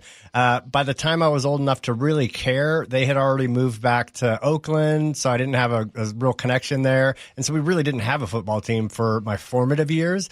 So yeah, I don't form the bond with any LA football team like I did with the Lakers or the Dodgers. So yeah, I'm all in on Seahawks. Yeah. So, but if the Rams win, are you like, oh, okay, that's still pretty cool because I'm going to root for them? It would be pretty disappointing for me if the Rams win. I'm not. They won a Super Bowl not too long ago, and it didn't move me much. So yeah, it's Seahawks are bust for me. So the question is, what's bigger, Mariners or Seahawks? Right? We had a big Mariners moment this past year, and now we're having a Seahawks moment. Can you discern? Is it the same? I think Seattle has proven itself to be one of the better sports towns in all of America, to be quite honest with you. We turn up for whichever team. It's fun to see the Kraken get a little piece of this now. I can only imagine if the Sonics came back. But rather than kind of differentiating between the two and saying, who has the more diehard fan base, I really just think Seattle is a amazing sports town. And the nation has kind of noticed, in particularly this last year with the two runs that the Hawks and the Mariners have been on. Yeah, I always think it's pretty cool, too, when you're on this you have the intros right to these games, and especially last week you had be epic. The beautiful pictures of the skyline. And you had the sunset, the blue sky. It's like, of course, Seattle on days like that, you can't beat it, right? It's the most beautiful city in America. Greg Tallman and Tim Gatos in on the John Curley Show. Let's send it on over to Nate Connors at the Real-Time Traffic Desk. Sounds good. The Emerald Queen Casino has our update in Puyallup. We've got this collision on State Route 167 River Road at 70th Avenue. So it's blocking both southbound lanes and one northbound lane. So obviously you're going to have to reroute or just avoid this area for the time being. North 5 in Seattle still heavy approaching the West Seattle Bridge across the Ship Canal. 35 minutes to make it through downtown Seattle. Westbound 520 still is packed at Montlake over to I-5. South 5, we're still crowded from Northgate to I-90. Linwood to Seattle, though, you're doing pretty good at 20 minutes. You are at freeway speeds for through most of this backup. North 405, scattered backups from Bellevue into Canyon Park. Bellevue to Linwood's going to take you a half hour. Another thick backup right there at the Alderwood interchange. Bellevue to Renton, 20 minutes, scattered slowing from Bellevue into Renton. Eastbound 18 just past Warehouser Way. We've still got a crash in your left lane. You're backed up bumper to I-5. This backup has North 5 slow from Porter Way up to 18. And Tacoma to Olympia, we're down to 40 minutes. You've still got 3 to 4 miles of thick backup through JBLM. Live professional boxing is back with the main event February 6th at the Emerald Queen Casino. The main event, powered by WFC, February 6th only at Emerald Queen Casino, the entertainment capital of the Northwest. KIRO News Radio, real-time traffic. I'm Nate Connors. Nearing retirement? Do you know what retirement will cost you? John Curley here from Madrona Financial. Retirement isn't just about income. It's about avoiding big mistakes and blind spots that hurt so many. Taxes, healthcare, inflation.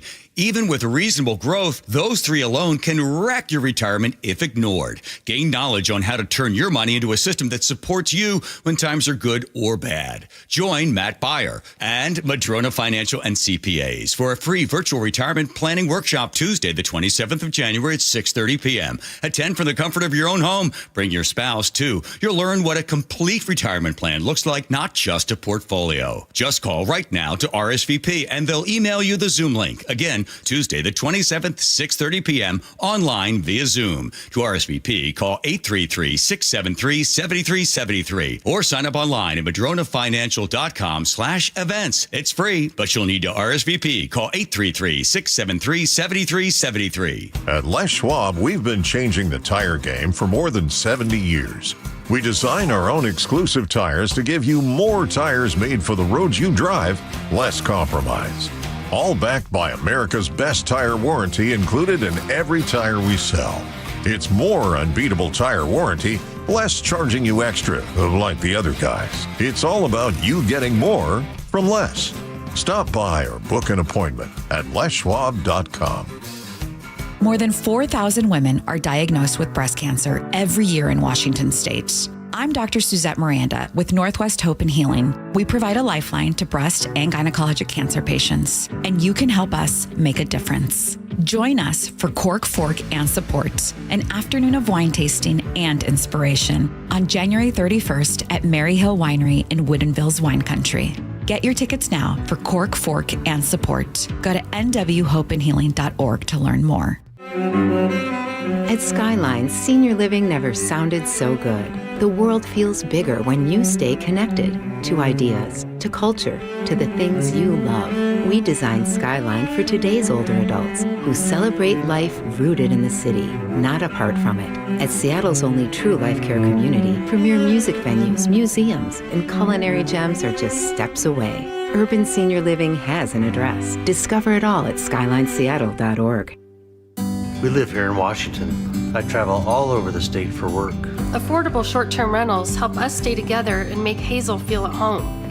Now Olympia is considering a huge tax increase on short-term rentals, pricing us and other families out, since more than half of short-term rentals here are used by Washingtonians. Costs on everything are going up. Please tell legislators not to make our trips more expensive too. Paid for by Airbnb helps our state thrive. Host PAC. Hi, I'm Justin Shirley. We offer 0 down, 0 interest, and 0 payments for 24 months on new roofs. Call 866-ROOF-ROOF now. State Roofing and Exteriors, held to a higher standard since 1968. Your best source for local news, KIRO News Radio.